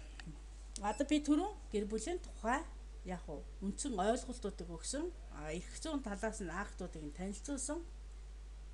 За тэгвэл гэр бүлтэй ажиллах нийгмийн ажил гэдгийг яг үндсэн ойлголтыг эхний өнөөдөр өгье. За ямар альва асуудлын мөн чанар нь тийм ээ.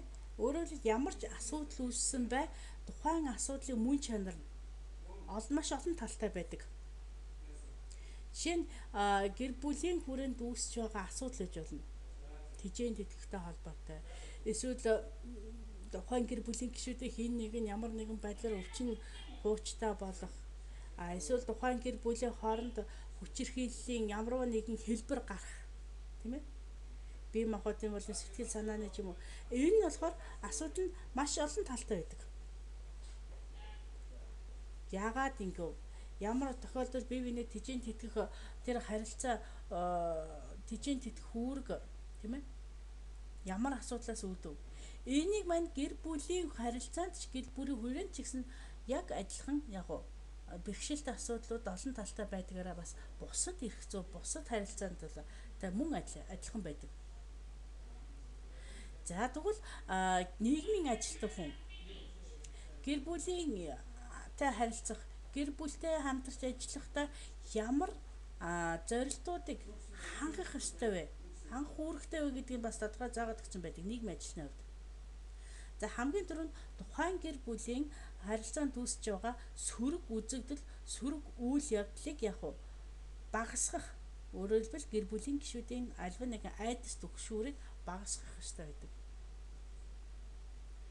За мөн тухайн гэр бүлийн гишүүдийн гишүүн бүрийн чадварыг дээшлүүлэх, чадварыг нь дээшлүүлж өгөхөд тус дэмжлэг болж өгөх ёстой байдаг.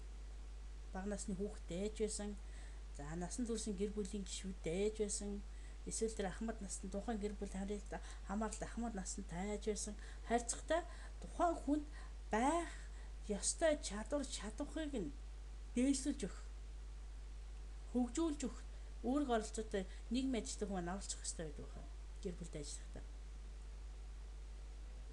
За 3 дугаарт нь гэр бүлийн гишүүдийн давуу талыг нь тухайн гэр бүлийн харилцаанд нөлөөлж болох, нөөц болгох тал дээр нь анхаарч ажиллах ёстой байдаг.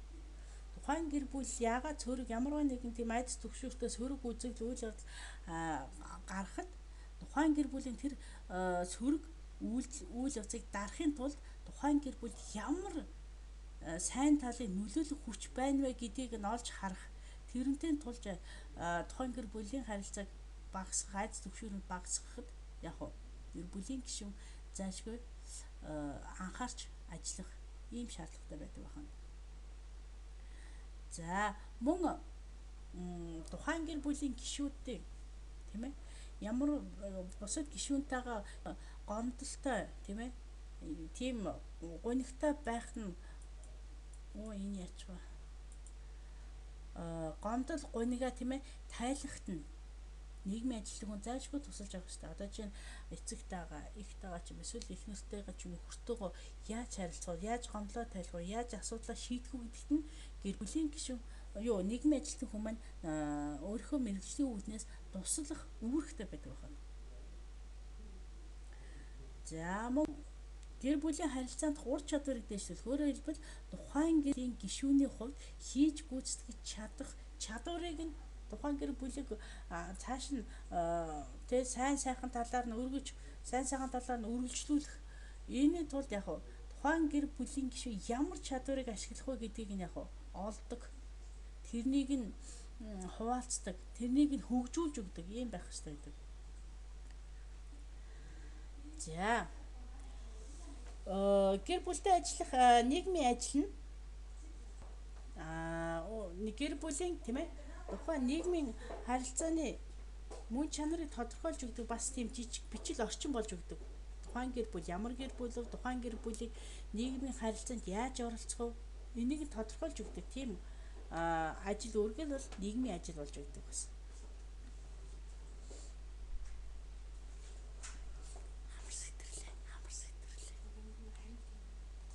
За хоёрдугаарт нь гэр бүл нь хувь хүний төдийгүй нийгмийн хөгжилд чухал үүрэг гүйцэтгэдэг гэдгийг нь тухайн гэр бүлд ойлгуулж өгөх. Ийм гол шинжтэй байдаг нийгмийн ажил нь. Нөгөө Монгол ардын үг байдаг шүү дээ тийм ээ. Улс хөгжил гэр бүлээс, гэр бүлийн хөгжил хувь хүнээс гэдэг билүү дээ. Нэг тийм үг байдаг шүү дээ. Энэ чинь тухайн улсын хөгжил, тухайн нийгмийн хөгжилд гэр бүл ямар чухал үүрэгтэй вэ гэдгийг нь тухайн гэр бүлд хандаж ойлгуулах, ийм шинжтэй байдаг нийгмийн ажил нар. За мөн нийгмийн ажлын шинжилгээ ухаан буюу нийгмийн ажлын судлагдах нь гэр бүлийн эрх зүй, гэр бүлийн харилцааны судлагдах үнтэй харилцан хамааралтай байдаг. Өөрөөр хэлбэл нэг мийн ажлын ажиллах гол объект нь гэр бүл болж явдаг. Ахмад насанд ажиллах нийгмийн ажилч гэсэн мөн адилхан тэр ахмад насанд маань гэр бүлийн гишүүн болоод явцдаг. Хүүхэдтэй ажиллах нийгмийн ажил маань тухайн гэр бүлийн хүүхэд маань тухайн гэр бүлийн бас л нэг гишүүн байдаг. За мөн дахир дотоо иргэдтэй ажиллах нийгмийн ажил маань мөн адилхан тэр дахир дотоо иргэд нь бас л нэг гэр бүлийн гишүүн болоод явж идэг. Энэгээр хоорондоо нийгмийн ажил нь гэр бүлийн шинжлэх ухаан, нийгмийн ажлын шинжлэх ухаан хоёр бол хоорондоо салшгүй холбоотой байдаг. Ийм онцлогтой байдаг байна. За гэр бүлтэй ажиллах нийгмийн ажлыг үндсэн 3 үе шатад хувааж авч өгдөг байна. За нэгдүгээр шат нь анх дахь шат болдог. За энэ шат нь болохоор харилцан бие биенээ ойлгох үндэс тавигддаг. Өөрөөр хэлбэл харилцаа үүсгэх эхний үе шатыг яваад анх дахь шат гэж хэлдэг байна. За өөрөөр хэлбэл харилцан бие биендээ итгэлцэл үүсэх, харилцан хамтран ажиллах болно гэсэн сэтгэлийг төрүүлж өгдөг. За гэр бүлтэй гэр бүлийн харилцаа холбоотой танилцах үе гэж бас ярьдаг энийг. Өөрөөр хэлбэл тухайн гэр бүлтэй ажиллахад гэр бүллээ танилцах, нийгмийн ажлын танилцах энэ харилцан анхны үе шатыг анх дахь шат гэж ингэж ярьдаг байна. За хоёрдугаар шат нь нийгмийн ажилтан ба гэр бүлийн хамтын ажиллагааны үе шат. Ингэж ярьдаг. За энэ нь болохоор нөгөө танилцсан, бие биентэйгээ итгэлцэл үүсгэсэн, хамтран ажиллах ажиллагааг эхлүүлсэний дараах буюу өрнөлийн үе шатыг хэлдэг. Энийг болохоор бас эмчилгээний үе шат шиг ингэж ярьж явдаг байна. За бие биений гэр бүлийнхаа хамтаа гэр бүлийн онцлог, гэр бүлийн харилцааныхаа онцлог, за гэр бүлийн хамтаа болон нийгмийн ажлын хамтын ажиллагааныхаа хөтөлбөрийг боловсруулах, өөрөөр хэлбэл ямар байдлаар ажиллах вэ, яаж хамтарч ажиллах вэ боловсруулах, за боловсруулсан хөтөлбөр тэр уяхан дагуу тэр харилцаагаа бий болгож гэр бүлтэй нийгмийн ажилтан бол ажилдаг. Яг тэр өрнөлийн үе шатыг хоёр дахь үе шатанд болж явдаг байна. Үе шатыг хэлдэг байна. За гуравдугаарт нь төгсгөлийн үе шат гэж. Нийгмийн ажилтан үйлчлүүлэгчтэйгээ хэрхэн хамтарч ажилласан талаарх санал бодлоо солилцох, хамтын ажиллагаагаа эргэж дүгнэх ийм үе шат. За ингээд тухайн тодорхой мэдээж хамтын ажиллагаа тодорхой зорилго хүрээнд өрнөсөн байдлаараа үүссэн байдлаараа за тэгээд тэр төгсгөлийн үе шатанд хүрсэн байдлаараа за ингээд дүгнснийхаа дараа цаашдаа гэр бүлтэйгээ нийгмийн ажилтан дахиж харьцах уу эсвэл цаашид гэр бүлээ яах вэ гэдэг тэр асуудал гарч ирдэг. За үндсэн 3 үе шат нь иймэрхүү байдаг байна. За нийгмийн ажилтан хүн маань буюу нийгмийн ажил маань гэр бүлтэй ажиллахад бас тодорхой зарчмыг баримталж явдаг. За нэгдүгээрт нь хүүхэд болон насанд хүрсэн гишүүд бүхий гэр бүлд чиглэсэн нийгмийн ажлын зарчим гэж байдаг байна. Хүүхэдтэй насанд хүрсэн хүнтэй яаж харьцах вэ гэдэг. За хоёрдугаарт нь ахмад настан болон хөдөлмөрийн чадвар бүхий гэр бүлд чиглэсэн нийгмийн ажлын зарчим, үйлчилгээний зарчим гэж бас байдаг байна. Ахмад насантай гэр бүлд, хөдөлмөрийн чадвартай гэр бүлд, одоо өөрөөр хэлбэл бага насны хүүхэдгүй гэр бүлд яаж харьцах вэ? Бага насны хүүхэдтэй гэр бүлд нийгмийн ажил үйлчилгээ яаж үйлчлэх вэ гэдэг. Энэ үндсэн хоёр зарчмын хүрээнд нийгмийн ажил буюу нийгмийн ажилтан маань гэр бүлтэй ажилладаг байна. Харилцаж. За гэр бүлтэй ажиллах нийгмийн ажилтны үйлчилгээний эхний үе нь гэр бүлтэй уулзахаас эхэлдэг. Өөрөөр хэлбэл гэр бүлийн гишүүдтэй уулзахаас тэр анх дахь үе шат эхэлдэг. Гэхдээ тухайн уулзалтыг эхлүүлэхдээ тухайн уулзсан харилцааг хэрэгжүүлэхдээ ямар зүйлийг анхаарах вэ гэдгээ зайлшгүй бас бодолцож явах ёстой.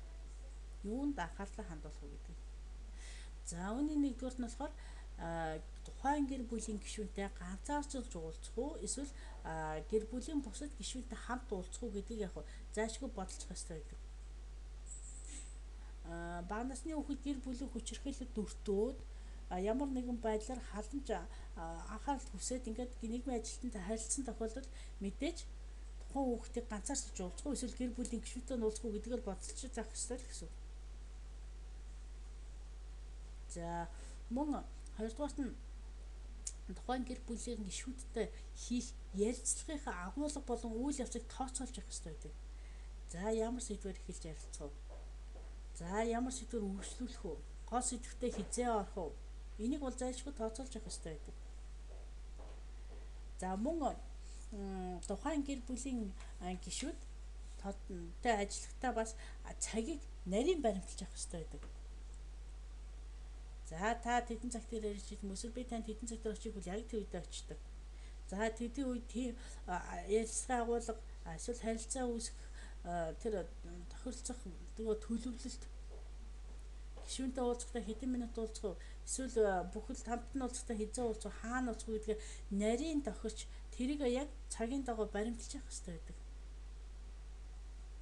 За юу гэдэг хүчирхийлэгдсэн гэр бүлийн гишүүн болох эхнэртэй нь харилцахдаа за ойролцоогоор нэг 2-3 цаг ярилцлага ингэчээд бүр нөгөөх нь хэвтрээ 5-6 цаг ч юм уу ярилцах ийм бас байж болохгүй. Цаашдаа дараагийн ажилд нь ч бас хэрэг яг нөлөө үзүүлэх магадaltaй байдаг байна. За нийгмийн ажлын шинжилгээ ухааны хүрээнд гэр бүлийг бас тодорхойлдог бас. Гэр бүл гэж яг юу вэ гэдгийг. За нэгдүгээр нь хил хязгаар гэж тодорхойлдог байна. Өөрөөр хэлбэл хязгаар гэдэг ойлголт өгдөг. За өрхийн тэргүүнээр балдангийн гэр бүл. За өрхийн тэргүүнээр их ингэдэг оюуны гэр бүл. Энд чинь тухайн тэр оюун, тухайн тэр балдан гэдэг хүний л яг гэр бүлийн хүрээнд л яригдах асуудал гэсэн. Энэгээр нь бас яг нийгмийн ажлын шинжилгээ ухааны хүрээнд гэр бүлийг тодорхойлж өгдөг байна. За мөн хоёрдугаарт нь эрх мэдэл халуун дулаан харилцаагаар байх гэр бүлийг тодорхойлж өгдөг. Эцгийн эрх, эцгийн үүрэг, эхнэрийн эрх, эхнэрийн үүрэг. За үр хүүхдүүдийн үүрэг, үр хүүхдүүдийн эрх гэдэг юм тийм ээ. Энэгээр нь яг гэр бүлийн бүтцийг тодорхойлж өгдөг байна. За тухайн 3-дугаарт нь тухайн гэр бүлийн гишүүдийн тус бүр өөрийгөө илэрхийлэх байдал, эрх чөлөөтэй байх байдлаар нь бас гэр бүлийн бүтцийг тодорхойлж өгдөг. За мөн 4-дугаарт нь ад жаргал, инээд хөөр, эерэг уур амьсгалтай байх нөхцөлийг бүрдүүлж тэр нөхцөлийн дагуу тухайн гэр бүлийн бүтцийг бас тодорхойлж өгдөг. За мөн 5-дугаарт нь тухайн гэр бүлийн гишүүдийн зохион байгуулалтын хэлбэр, харилцан зөвшөлдөх чадвараар нь бас гэр бүлийн бүтцийг тодорхойлдог. За аливаа гэр бүлийн өмнөөс харилцаа гэрээнд гараа үсгэж орох, гэр бүлийнхаа өмнөөс хэлэлцэл байгуулах, эсвэл гэр бүлийнхаа санхүүгийн үйл ажиллагааг хэн зохицуулах, хэн гэр бүл хүүхдээ өсгөн хүмүүжүүлэхэд илүү анхаарал тавьчих гэдэг юм уу, ямар нэгэн байдлаар яг энийг зөвшөлдсөж тохиролцох тэрүүнийхээ дагуу гэр бүлийнхээ үйл ажиллагааг зохион байгуулдаг ийм чадварыг нь яг бас гэр бүлийн бүтц тодорхойлох ойлголт гэж бас үздэг байна. За дараачих нь үнэт зүйлсийг хайрлан хамгаалах сэтгэлээр нь бас гэр бүлийн бүтцийг тодорхойлдог. За үнэт зүйл гэдэг маань гэр бүл хамгийн түрүүнд гэр бүл гишүүд, эхнэр, нөхөр, үр хүүхдүүд, эцэг эхтэй энийг бол хайрлан хамгаалах сэтгэл, үнэт зүйлс болж явдаг сэтгэлийн хувьд. За мөн тухайн гэр бүлийн гишүүдийн нөгөө нэр төр, алдар хүнд, ажил хэргийн нэр хүнд, тухайн гэр бүлийн гишүүдийн авьяас чадвар, урд чадвар энэ бүх үнэт зүйлсийг гэр бүлийн гишүүд хэрхэн хайрлаж хамгаалах сэтгэлтэй байна вэ гэдгээр нь бас яг гэр бүлийн бүтцийг тодорхойлж өгдөг байна. Тэгэхээр гэр бүлийн гишүүдийн үн цэс гэдэг маань миний түрнэлсэн нэр төр, алдар нэр, ажил хэргийн нэр хүнд, авьяас чадвар, уур чадвар энэ бүх зүйл маань тухайн гэр бүлийн гишүүдийн хувьд үнэт зүйлс нь болоод ирдэг. Тухайн гэр бүлийн гишүүд өөрсдөө бас үнэт зүйлс болоод явчихдаг. Энийг л хэрхэн хайрлаж, хамгаалж байна вэ гэдгээр нь яг гэр бүлийн гишүүдийн үнэт зүйлс болоод явчихдаг байх нэ. За ингээд өнөөдрийн лекцийг болоо ингээд дуусгаж байна багш нь. За мессенжерээр нөгөө бууцнуудаа шийдээрэй. Багш нь ярилцах завсраараа та бүхэндээ юугаа презентацийн өгье.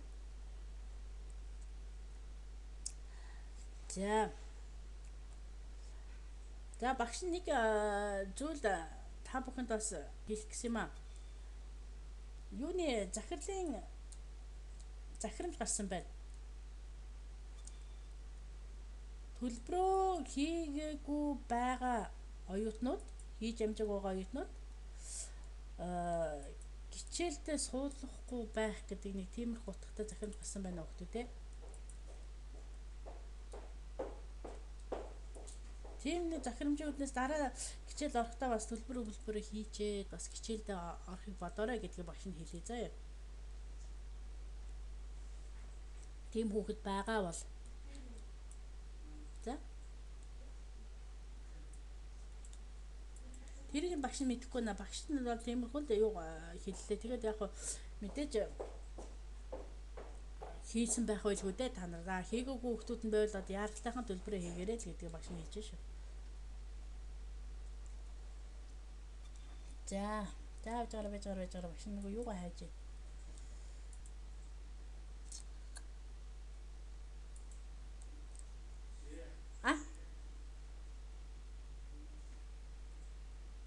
Би нуугдаагүй шүү дээ.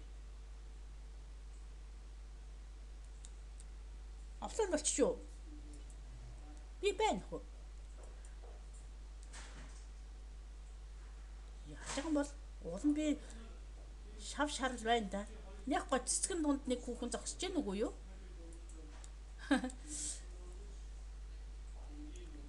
Зөвсөрхөх шүү дээ цаадхан чинь тэгээд. За багш нь одоо юугаа алж өгье. За энэ хинд явчих уу? Долгон руу явчих шиг боллоо тийм ээ. Авар дулмаа.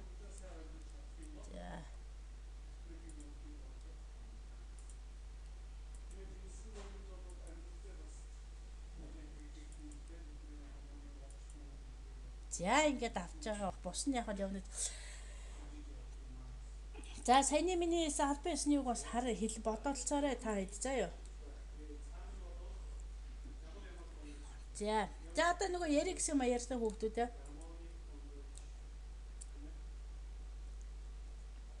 та нар чи нөгөө хинээс дулмаас бусан төгсөж байгаа гэлөө.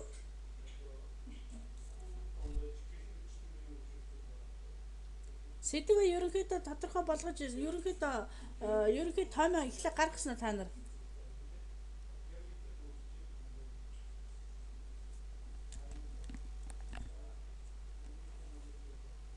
Чи сандагдаж ямар сэдвэр хийх гэж байна?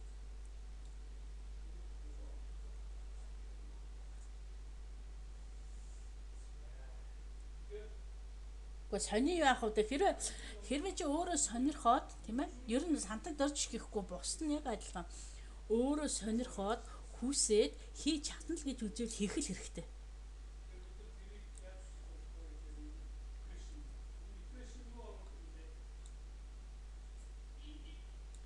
Зүтгэл хэрэгтэй. Би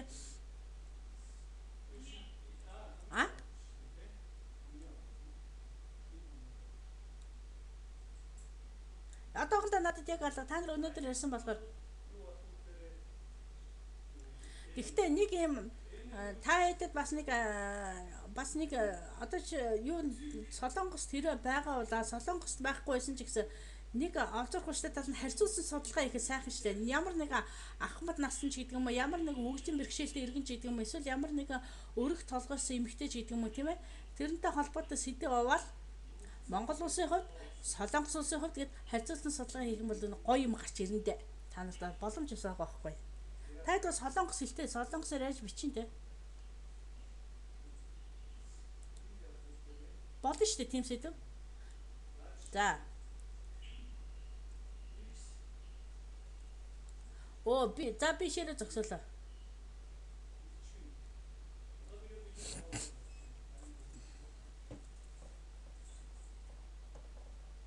Болон жишээ нь одоо Солонгосын биш ахмад насантай харилцах нийгмийн за болж л байна шүү дээ.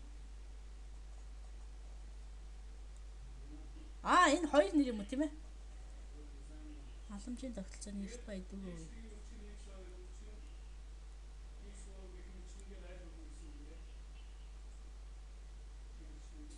Том байлгүй яах вэ? Том байна. Энэ халамж ямар ч халамж ээж болно шүү дээ. Тэгэхээр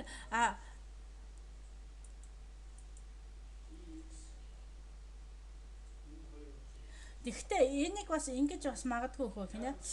Яг ямар халамж дээр тулгуурлаж судалгаа шинжилгээнийхээ ажлыг хийх вэ гэдэг талаас санагдаж асууж магадгүй шүү.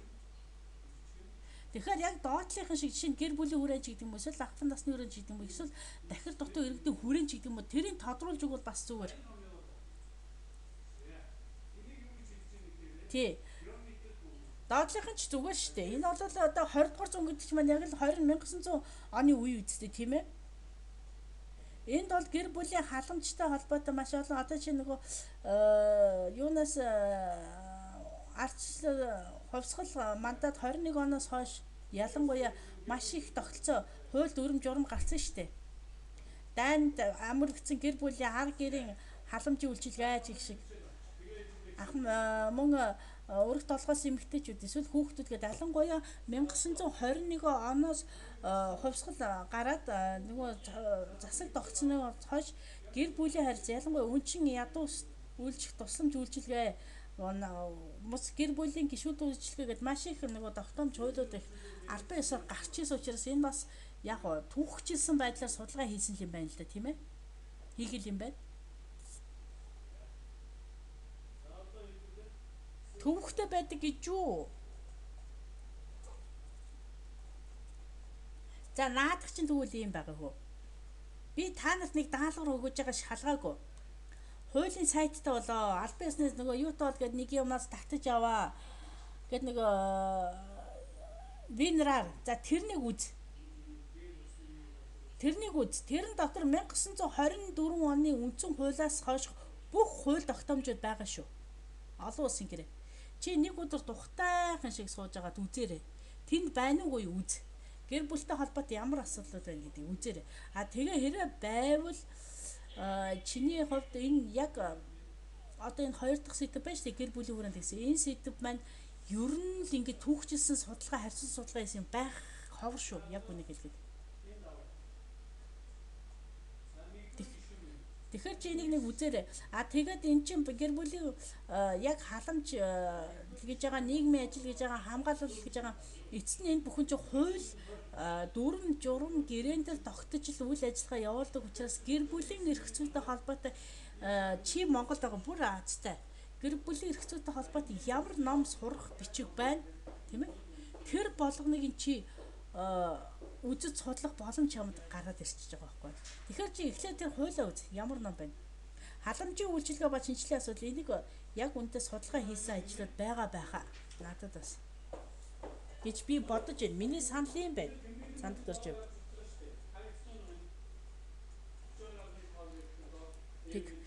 Тэгээд би нэг юу хэлжсэн шүү дээ.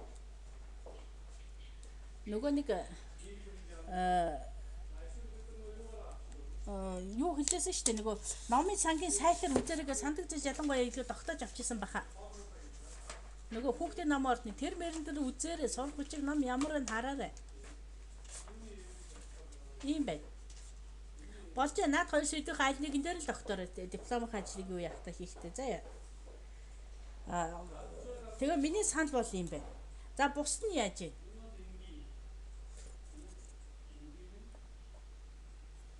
Байж болно шүү дээ. Одоо чинь олон Монгол улсад эмэгтэйчүүдэд ямар халамж үзүүлдэг нөгөө? Алан хүүхдээ ихт үзүүлэх халамж үйлчилгээ төрсөн ихэд үзүүлдэг жирэмсэн болон амарсан ихэд үзүүлдэг халамж үйлчилгээ гэл ингээд Монгол улсад тогтолцоо байгаа эмэгтэйчүүдэд зориулсан. За эмэгтэйчүүдэд зориулсан хамгаалал халамжийн үйлчилгээ хамгийн бас нэг жишээ нөгөө эмэгтэй хүн эрэгтэй хүнээс яагаад 5-аас 6 жилээр бага настайдаа тэтгэврт гардаг вэ гэдэг нь ч бас тодорхой нэг төрлийн халамж үйлчилгээ болчихж байгаа шүү дээ. Нийгмийн хамгааллын хувьд бол тийм ээ. Тэгэхээр асуудлуудаас яг эмэгтэйчүүдэд тулж байна. А энэ нь Солонгос улсад ямар байдаг вэ гэдгийг харьцуулж судалж болно. Солонгос улсад эмэгтэй хүн ажлын хэдэн цаг байдаг вэ? Монгол улсад хэд байдаг вэ? Монгол улсад эмэгтэй хүнд ажлын цаг бол эрэгтэй хүнтэйгээ адилхан байдаг шүү дээ. 7-36 цаг. Өдрийн 8 цаг гэсэн. А гэхдээ эмэгтэйчүүд болгон тийм байхгүй. Төрсөн буюу хөхүүл хүүхдээ эмэгтэйчүүдэд амралтын цагийг 1 цагаар ихсэгдэг, 30 минутаар ихсэгдэг ийм хуулийн тогтолцоо байдаг. Яг гэвэл нөгөө хүүхдээ хөхүүлэх, хүүхдээ халамжлах цагийг нь боломжийг нь олоод ийм байдаг. Ийм байдлаар бол хийж болно. Та нар дипломын ажилчин сэдв чинь одоохондоо тодорхой болоогүй байгаа юм байна гэж би ойлголоо. А гэтэл энэ өвөл хамгаалах гэж байгаа юм байна гэж би ойлголоо. Эртхэн шиг сэдв тодорхой судалгааны ажлын их бол өстой балаартай 7 хоног нойргүй хондог шүү дээ.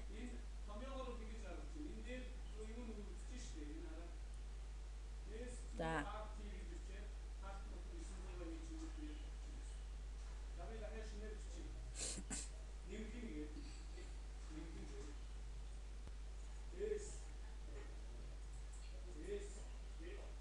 За. За. За. Болно.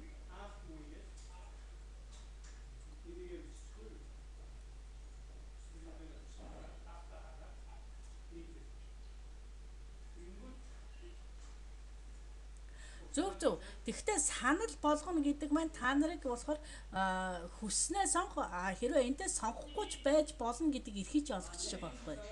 Тэр нь одоо та нарт мэдээж гаргалах. Тэр сэдвийг хөрөн та нар үзээрэй. За миний сонирхож байсан судалж байсан сэдв байвал гэвэл сонго, байхгүй гэвэл эргүүлээд тэр сэдвээ өөрөө олоод тэрнийгээ сургалтын албан ч юм уу албан ёсны хүмүүст хандаж хэлэх ёстой байхгүй. Тийм байдаг. А тэгээд тэр хэрвээ ингээд багшаа сонгоо тийм ээ одоо хэнийг сонгож болно шүү дээ та нарын эрхийн асуудал. За тэгээд багштайгаа сайн тулж харилцаж байгаарай. Тэгээд тэр багш нар чинь мэдээж удирдахчаа та нар сонгож байгаа багш чинь та нарын ажлыг удирдахын тулд мэдээж Монголд байхгүй та нар.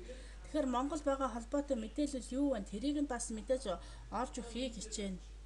Та нар Монголд байгаа ах トゥ хамаатан саднаас сайн тусалцаа ав. Ялангуяа Монголд байгаа цамдаг дөржөөс тусалцаа ав.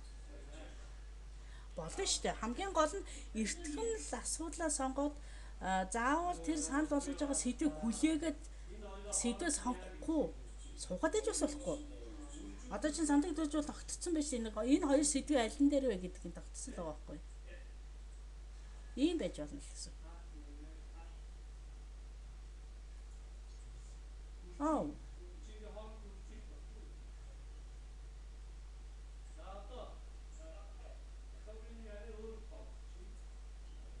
Эмэгтэйчүүдтэй холбоотой юу?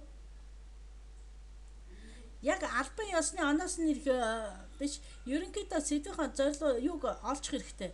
Асуудал одоо чинь эхийн халамж юм уу эсвэл эхийн өндөр эмэгтэйчүүдийн талаар нөгөө тэтгэвэр шийдэг юм уу тийм ээ?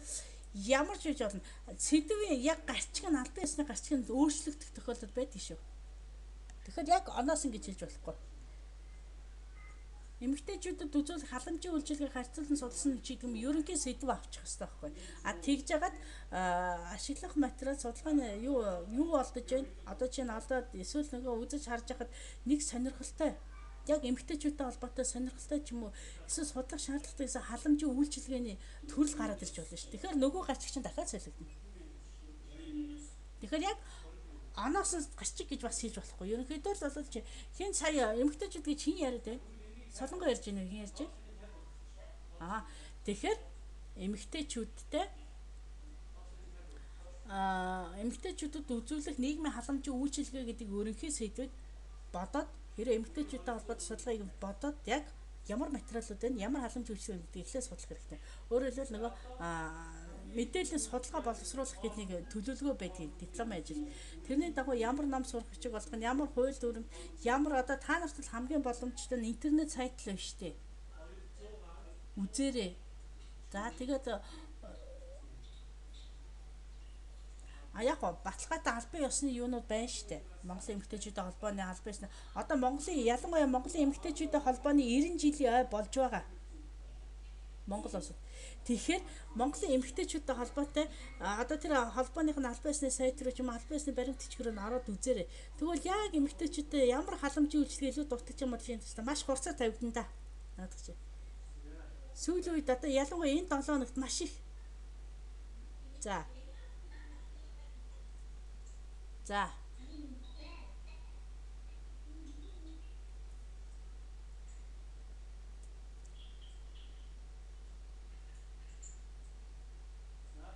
За.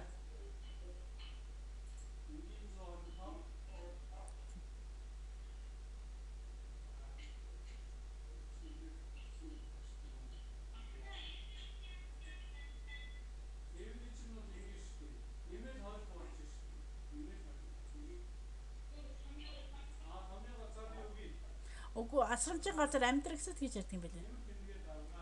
Асрамжийн газрын асруулагч гэж ярьдаг яг албан ёсны хэлээр бол. Асруулагч. Тий.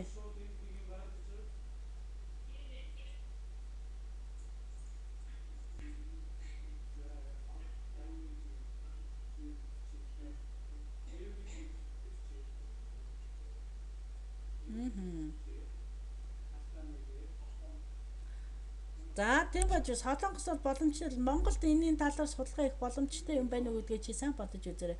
Жишээ нь түрүүний хэлсэн бас л их сурвалжууд тийм ээ. Ах トゥ хамаатан садан байдаг юм уу? Эсвэл тэр албан ёсны холбоо ярих утас шүрмсийн тэр хүмүүсээ холбоод асрамжийн газар нийгмийн ажилтнтай ч юм уу холбогдоод ярих уу? Яаж холбогдох вэ? Тэрнийг эхэлж бодож үзэж яагаад тэгээд за боломжтой боллоо судалгаа их боломжтой боллоо болохгүй бол тэр ахмад насны асрамжийн газрын нийгмийн ажилтнаа ч юм уу хамтар судалгааны ажил хий гэж хүсэл гаргаж болно шүү дээ. Таны ч ажил болог миний ч ажил хамтын судалгаа гэдэг. Хэрвээ тэгээд тэр хүмүүс хөрөө зөвшөөрөх юм бол яг хийж болно. Тэгэхээр чи яагаад нэг холбогдох холбоо барих утас шүрмэс юу байдгийг тийм ээ. Тэр хүмүүстэй холбоо бариад яриад үз. За би нэг юм ингээд төгсөх гэж байгаамаа ингээд ийм сэдв ас юм аа тэгээ ингээд хамтарч ажиллахыг хүсэж гэдэг юм уу. Тэр хүн дуртай яаж явшин. Хамтын бүтээл болгоё гэж дуусч дуртай яаж явшин тэр хүн чинь. Тэгэхээр яг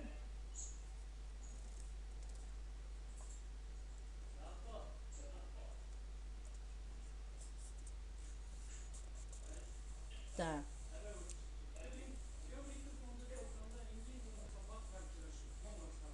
за өөр гүйцэтгэх юм тий.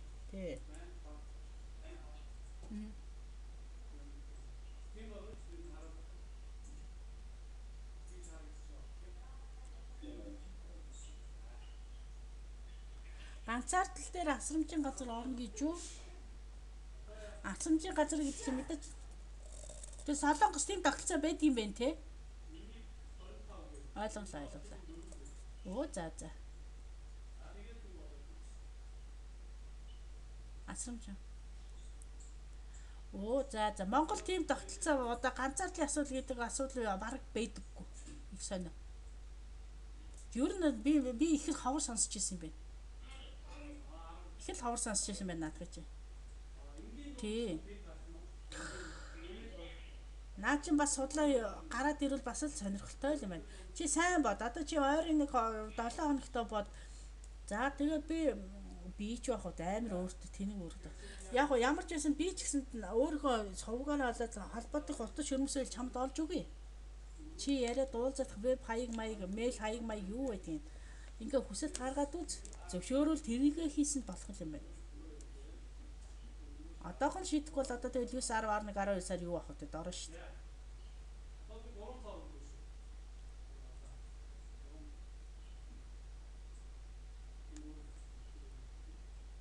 Тэгэхээр юу яаралтай шийдэх хэрэгтэй юм байна. За тэгвэл ерөнхийдөө сэдвүүдийн чинь хүрээ агуулга ерөнхийдөө би ойлгочлаа шүү дээ та гурыг. Нөгөө долмаа минь харин төгсөх болоогүй гэдэг байгаа тийм ээ. Тий. Бодчоо. Жишээ нь би өөрөөсөө жишээ авахад би анх нэгдүгээр курсод байхад би хуулийн сургуулийг төгсөж явах үед нь нэгдүгээр курсод байхад нэг сэдвүүг бол бид реферат хийлгэсэн.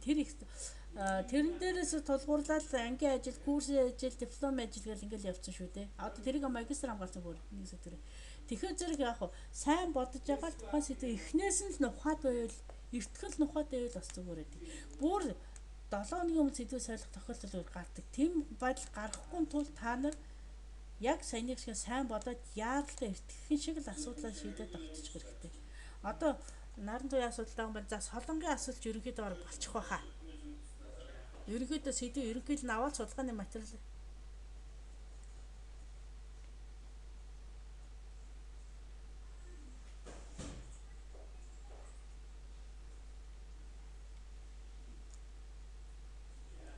Эхлэж тухайн улсын асамжийн хууль тогтоомжийг үзээд хэвчээ. Тэгээ мөн ямар асамж үүсгээд энэ яг юуг нь тулгамдж яадаг юм бэ гэж судалгааны материалаа ихлэ цуглуулад үзээд. За тэрэн дээрээс тодорхойгүй ойлгомжгүй зүйл байвал тэрнийгээ дараалуулж бичиж байгаа л очиод асуугаа судалж хэрэгтэй. Яг бичиг баримтан дээр ч юм уу эсвэл судалгааны ажил ч юм уу эсвэл тодорхой асуудлууд нь тодорхой болсон зохицуулсан асуудлуудыг нь очиод асууж судлахад чамд илүү цагийн гарч болно шүү дээ. Тэгэхээр тэр мэдээ чинь ном зохиол бүтээл зөндөл гарсан байгаа Солонгос чинь. Тэрнийг гинээс гүйлгээл харж. За ийм асуудлууд байдаг юм байна. Ийм асуудлыг шийдвэрлэсэн юм байна. Ийм асуудлыг шийдвэрлэж байгаа юм байна. Ахмадын ийм асуудлыг шийдвэрлэегүй байгаа юм байна. Ямар учраас шийдвэрлэхгүй байгаа юм байна гэдэг ч юм уу тийм ээ. Энийг гинээс суулж үзэл яг тэрнийг дараалуулж бичээл тодорхойгүй зүйлүүдийг бичээл тэрнийгээ барьж очиад асуучих хэрэгтэй. Би бол тэгж л бодчих. Оо.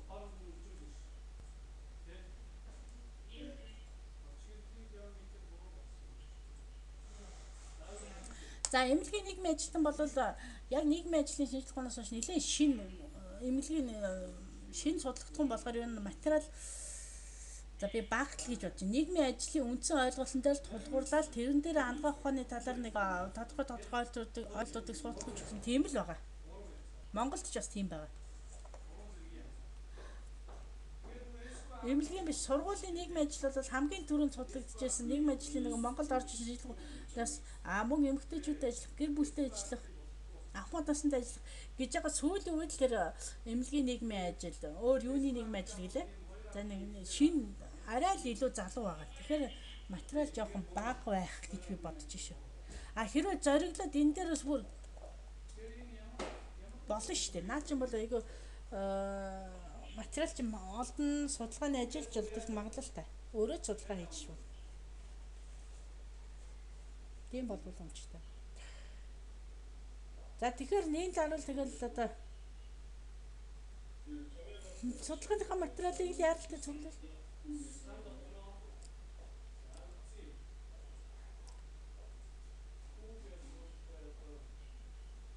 Одоогор яг мэддэг хүмүүс нь алга байна. Багш нөөр газар байгаа учраас. Тэгвэл зүгээр чи баримтаа аваад байж л байл та. Тэгжэл болно ш. Тэр чинь заавал та нарт гаргаж байгаа саналыг та нар яг бол сэтгэлжийн нийцэл хүлээгээ зөвшөөрнө. Нийцэх бол өөр саналаа хэлээд болно ш. Тэрэнд бол нэг айхтар хүндэлтэй байхгүй.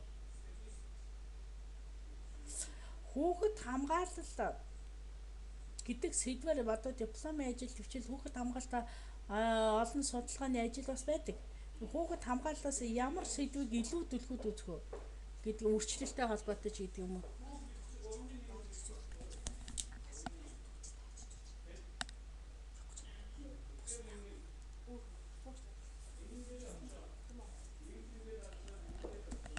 Тийм байна. Тиймэрхүүл юу багшинд хэлж зөвлөе. Диплом ажлын хувьд бол тэгвэл ер нь миний бодлоор уянгаа гэдэг нэг багш байгаа тийм ээ. Нийгмийн ажлын та нар мэдж байгаа. За мөнх цэцэг багш, уянгаа багш гэл өндөө байгаа л үү. Тэгээд сонгол та нарт байгаа юм чинь. Би тэрийг хэлж мэдэхгүй. Та нар өөрсдөө л мэднэ шүү дээ. Боли яахын чадахгүй гэх юм билүү би тухайн үед яаж гів гэнэ нар гараад бороо ороод цас орчих юм бэлээ мэдэхгүй шүү дээ. Яаж шийдэж байгаа та хэд нэр яаж шийдэж байгаа л бүр сайн бодож байгаа шийдэхгүй болоод болдгоо байхгүй юу? Яг уу та нар сонгохгүй байж болно. Сонгож болно та нар гэхдээ тэглээгээд би та нар та нар намайг сонгоогүй чи би та нарт юу ч хэлэхгүй гэсэн байхгүй шүү дээ. Багш хүн юм чи та нарт туслах үүрэгтэй. Ийм л байна. Тэгэхээр одоо та нар сайн бодоорой яг ямар сэдвийг гол авах уу гэдгээ гівтж байгаа бодсон чи яа тийм заавал ном дэвтэр харж байгаа байхгүй. Ер нь юун дээр ажиллах уу гэдгийг хоолоо ээж явахдаа ч бодсон яа тийм.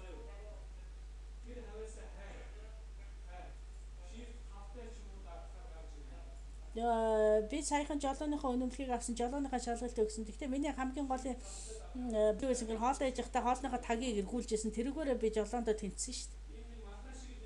Тэрүүн шиг юугаач хийжээсээ хамаагүй ойлгосонгүй яа. Жолооны нөгөө өрөөл эргүүлдэг шүү дээ. Баруун тишээгээ 2, зүүн тишээгээ 2. Тэр дасгалыг би хоолныхоо тагаар хийх сурсан байхгүй юу? Ойлгосноо. Тэр юу би яах гэж энийг хэлж яана гэхээр та нар юу ч хийжээс амгүй тархиндаа сайн бодорой л гэж хэлэх гээд байгаа байхгүй юу? За яг юуг нь илүү авч үзвэл дээр үү? Надад сайн эргээд ажиллахад ажлын байран дээр юун дээр нь тулж ажиллах уу? Бодгол хэрэгтэй шүү дээ. Манай гэрийнхэн болохоор их сонь хоббитэй. Манайд болохоор ингээд сэтэм мэд яхад ямар юм ихээр цонхоор цонхон онголгож чанаагаад бол суучдаг байхгүй.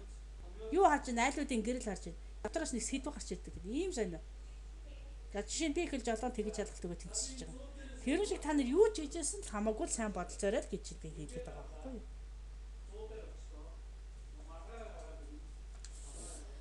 За. За иймэрхүү л байна. Өөр ярих юуг болоод хэдүүлээ завсарлах уу болох уу гэж ахгүй амар. Гарахын түүс болсон нэг хүн байна энд.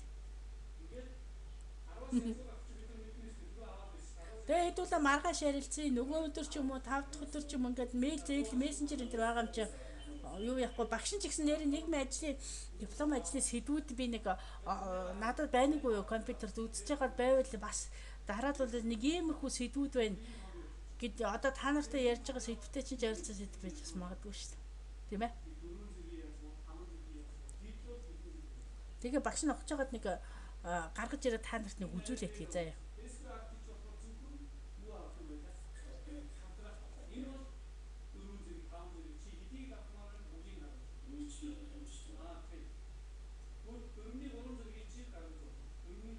Юу нэмэр гэдэг чи өөрөө сонирхож судалж илээ байл хийхгүй юу?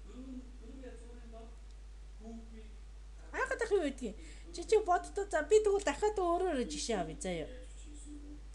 Би хуулийн сургуулийг төгсөж байхад миний тэр хилээдээс 1-р курсээс эхлээд хийсэн ажлын сэдв юу гэж хүн амны гэмт хэргийг мөрдөн шаардлах тактикийн арга зүй гэдэг хичээл. Би бүр тэр бүх хэл бүр дадлагын ажил, диплом ажлыг бичих гэж, магистр ажлыг бичих гэж өчнөө зогц шинжилж үзсэн. Судалж үзсэн. Амар биш. Хүн өөрөө хүсэл зориглоос судлал гэвэл юу ч амар биш л гэдэг байхгүй. Тэр нөгөө хиний хэлдэг нэг ошин шиг үйдэг шүү дээ нөгөө эмоц биш ээ. Мөрөөдлийн театр нөгөө диплом ажлын сэдвийн цаазаар авах ялын өмнөх шүүнүүлэн тийм сэдвэр хийдэг шиг юм. Яа тийм хүн сонирхол тийм хий л дээ. Амар биш өөрөө хүсвэл амар биш аахгүй. Хүсээ сонирхоод хийв.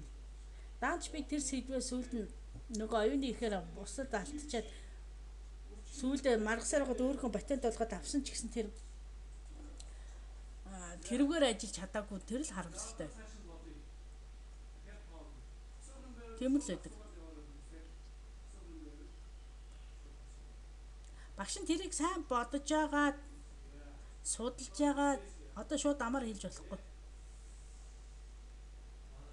Жишээ нь эмэгтэйчүүдийн нийгмийн халамжийн асуудал эмэгтэйчүүдийн талаар нийгмийн халамжийн тулгамцсан асуудал ч гэдэг юм уу байж болно шүү дээ. За тэгээд тулгамцсан асуудал нь юу гэхээр нөгөө одоо жишээ нь юу гэдэг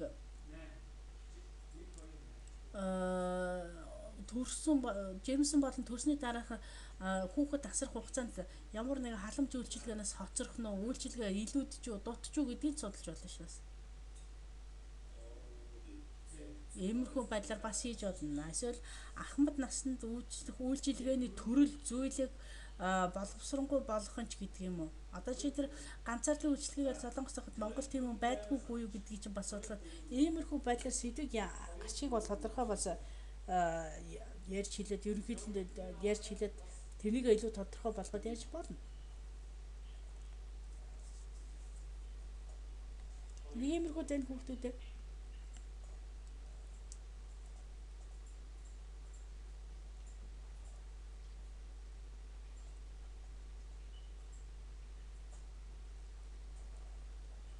болно наадах чинь. Тэгэхээр чи хэрэг яг эмэгтэйчүүдтэй холбоотой нийгмийн халамжийн үйлчилгээгээр диплом ажил хийе гэж бодвол одоо төрөнтэй холбоотой материал цуглуулж хахад нэг дутагдсан асуудал гарч ирнэ. Ямар ч бас нэг зайлшгүй шийдвэрлэл зохих асуудал. Тэрийг л яг илүү тэрэн лугаа илүү тодорхойлоо. Чи ингэдэж штэ дипломын ажил үндсэндээ одоо чинь эмэгтэйчүүдтэй холбоотой диплом ажил хийвэл үндсэндээ та нарын бахуу диплом ажил хийх үндсэн 2 юм уу 3 бүлэг байдаг тийм ээ. Эхнийх нь болохоор ерөнхий ойлголтуудыг өгдөг. Хоёрдугаарт нь нөгөө тулгамдж байгаа асуудлын талаар хоёрдугаар бүлэг. Гуравдугаар бүлэг нь тэрнийхээ талаар хийсэн судалгаа болон тэрний дүгнэлт ордог. Ингээд зэрэг нэгдүгээр бүлгээ ерөнхийдөө эмэгтэйчүүдтэй холбоотой ерөнхий ойлголтууд өгөхөнд тул танад материал зурглуулаад хийж явах хэрэгтэй. Тэрнээс чинь гарч ирсэн асуудлаа яг хоёрдугаар бүлэгт оруулах ч юм уу. Иймэрхүү байдлаар судалгаа.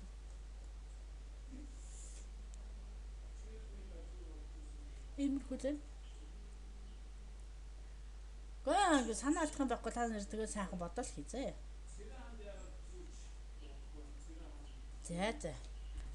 За сайн бодоорой хүүхдүүдээ өөрсдөө ч бодоорой бид нар ч бодъё би ч бодъё тэгэл айл ал талаас нь баахан диплом ажлын ерөнхий санал болгох сэдвүүд гараад ирэн тэгэл тэрнийхээ дагуу хийзээ.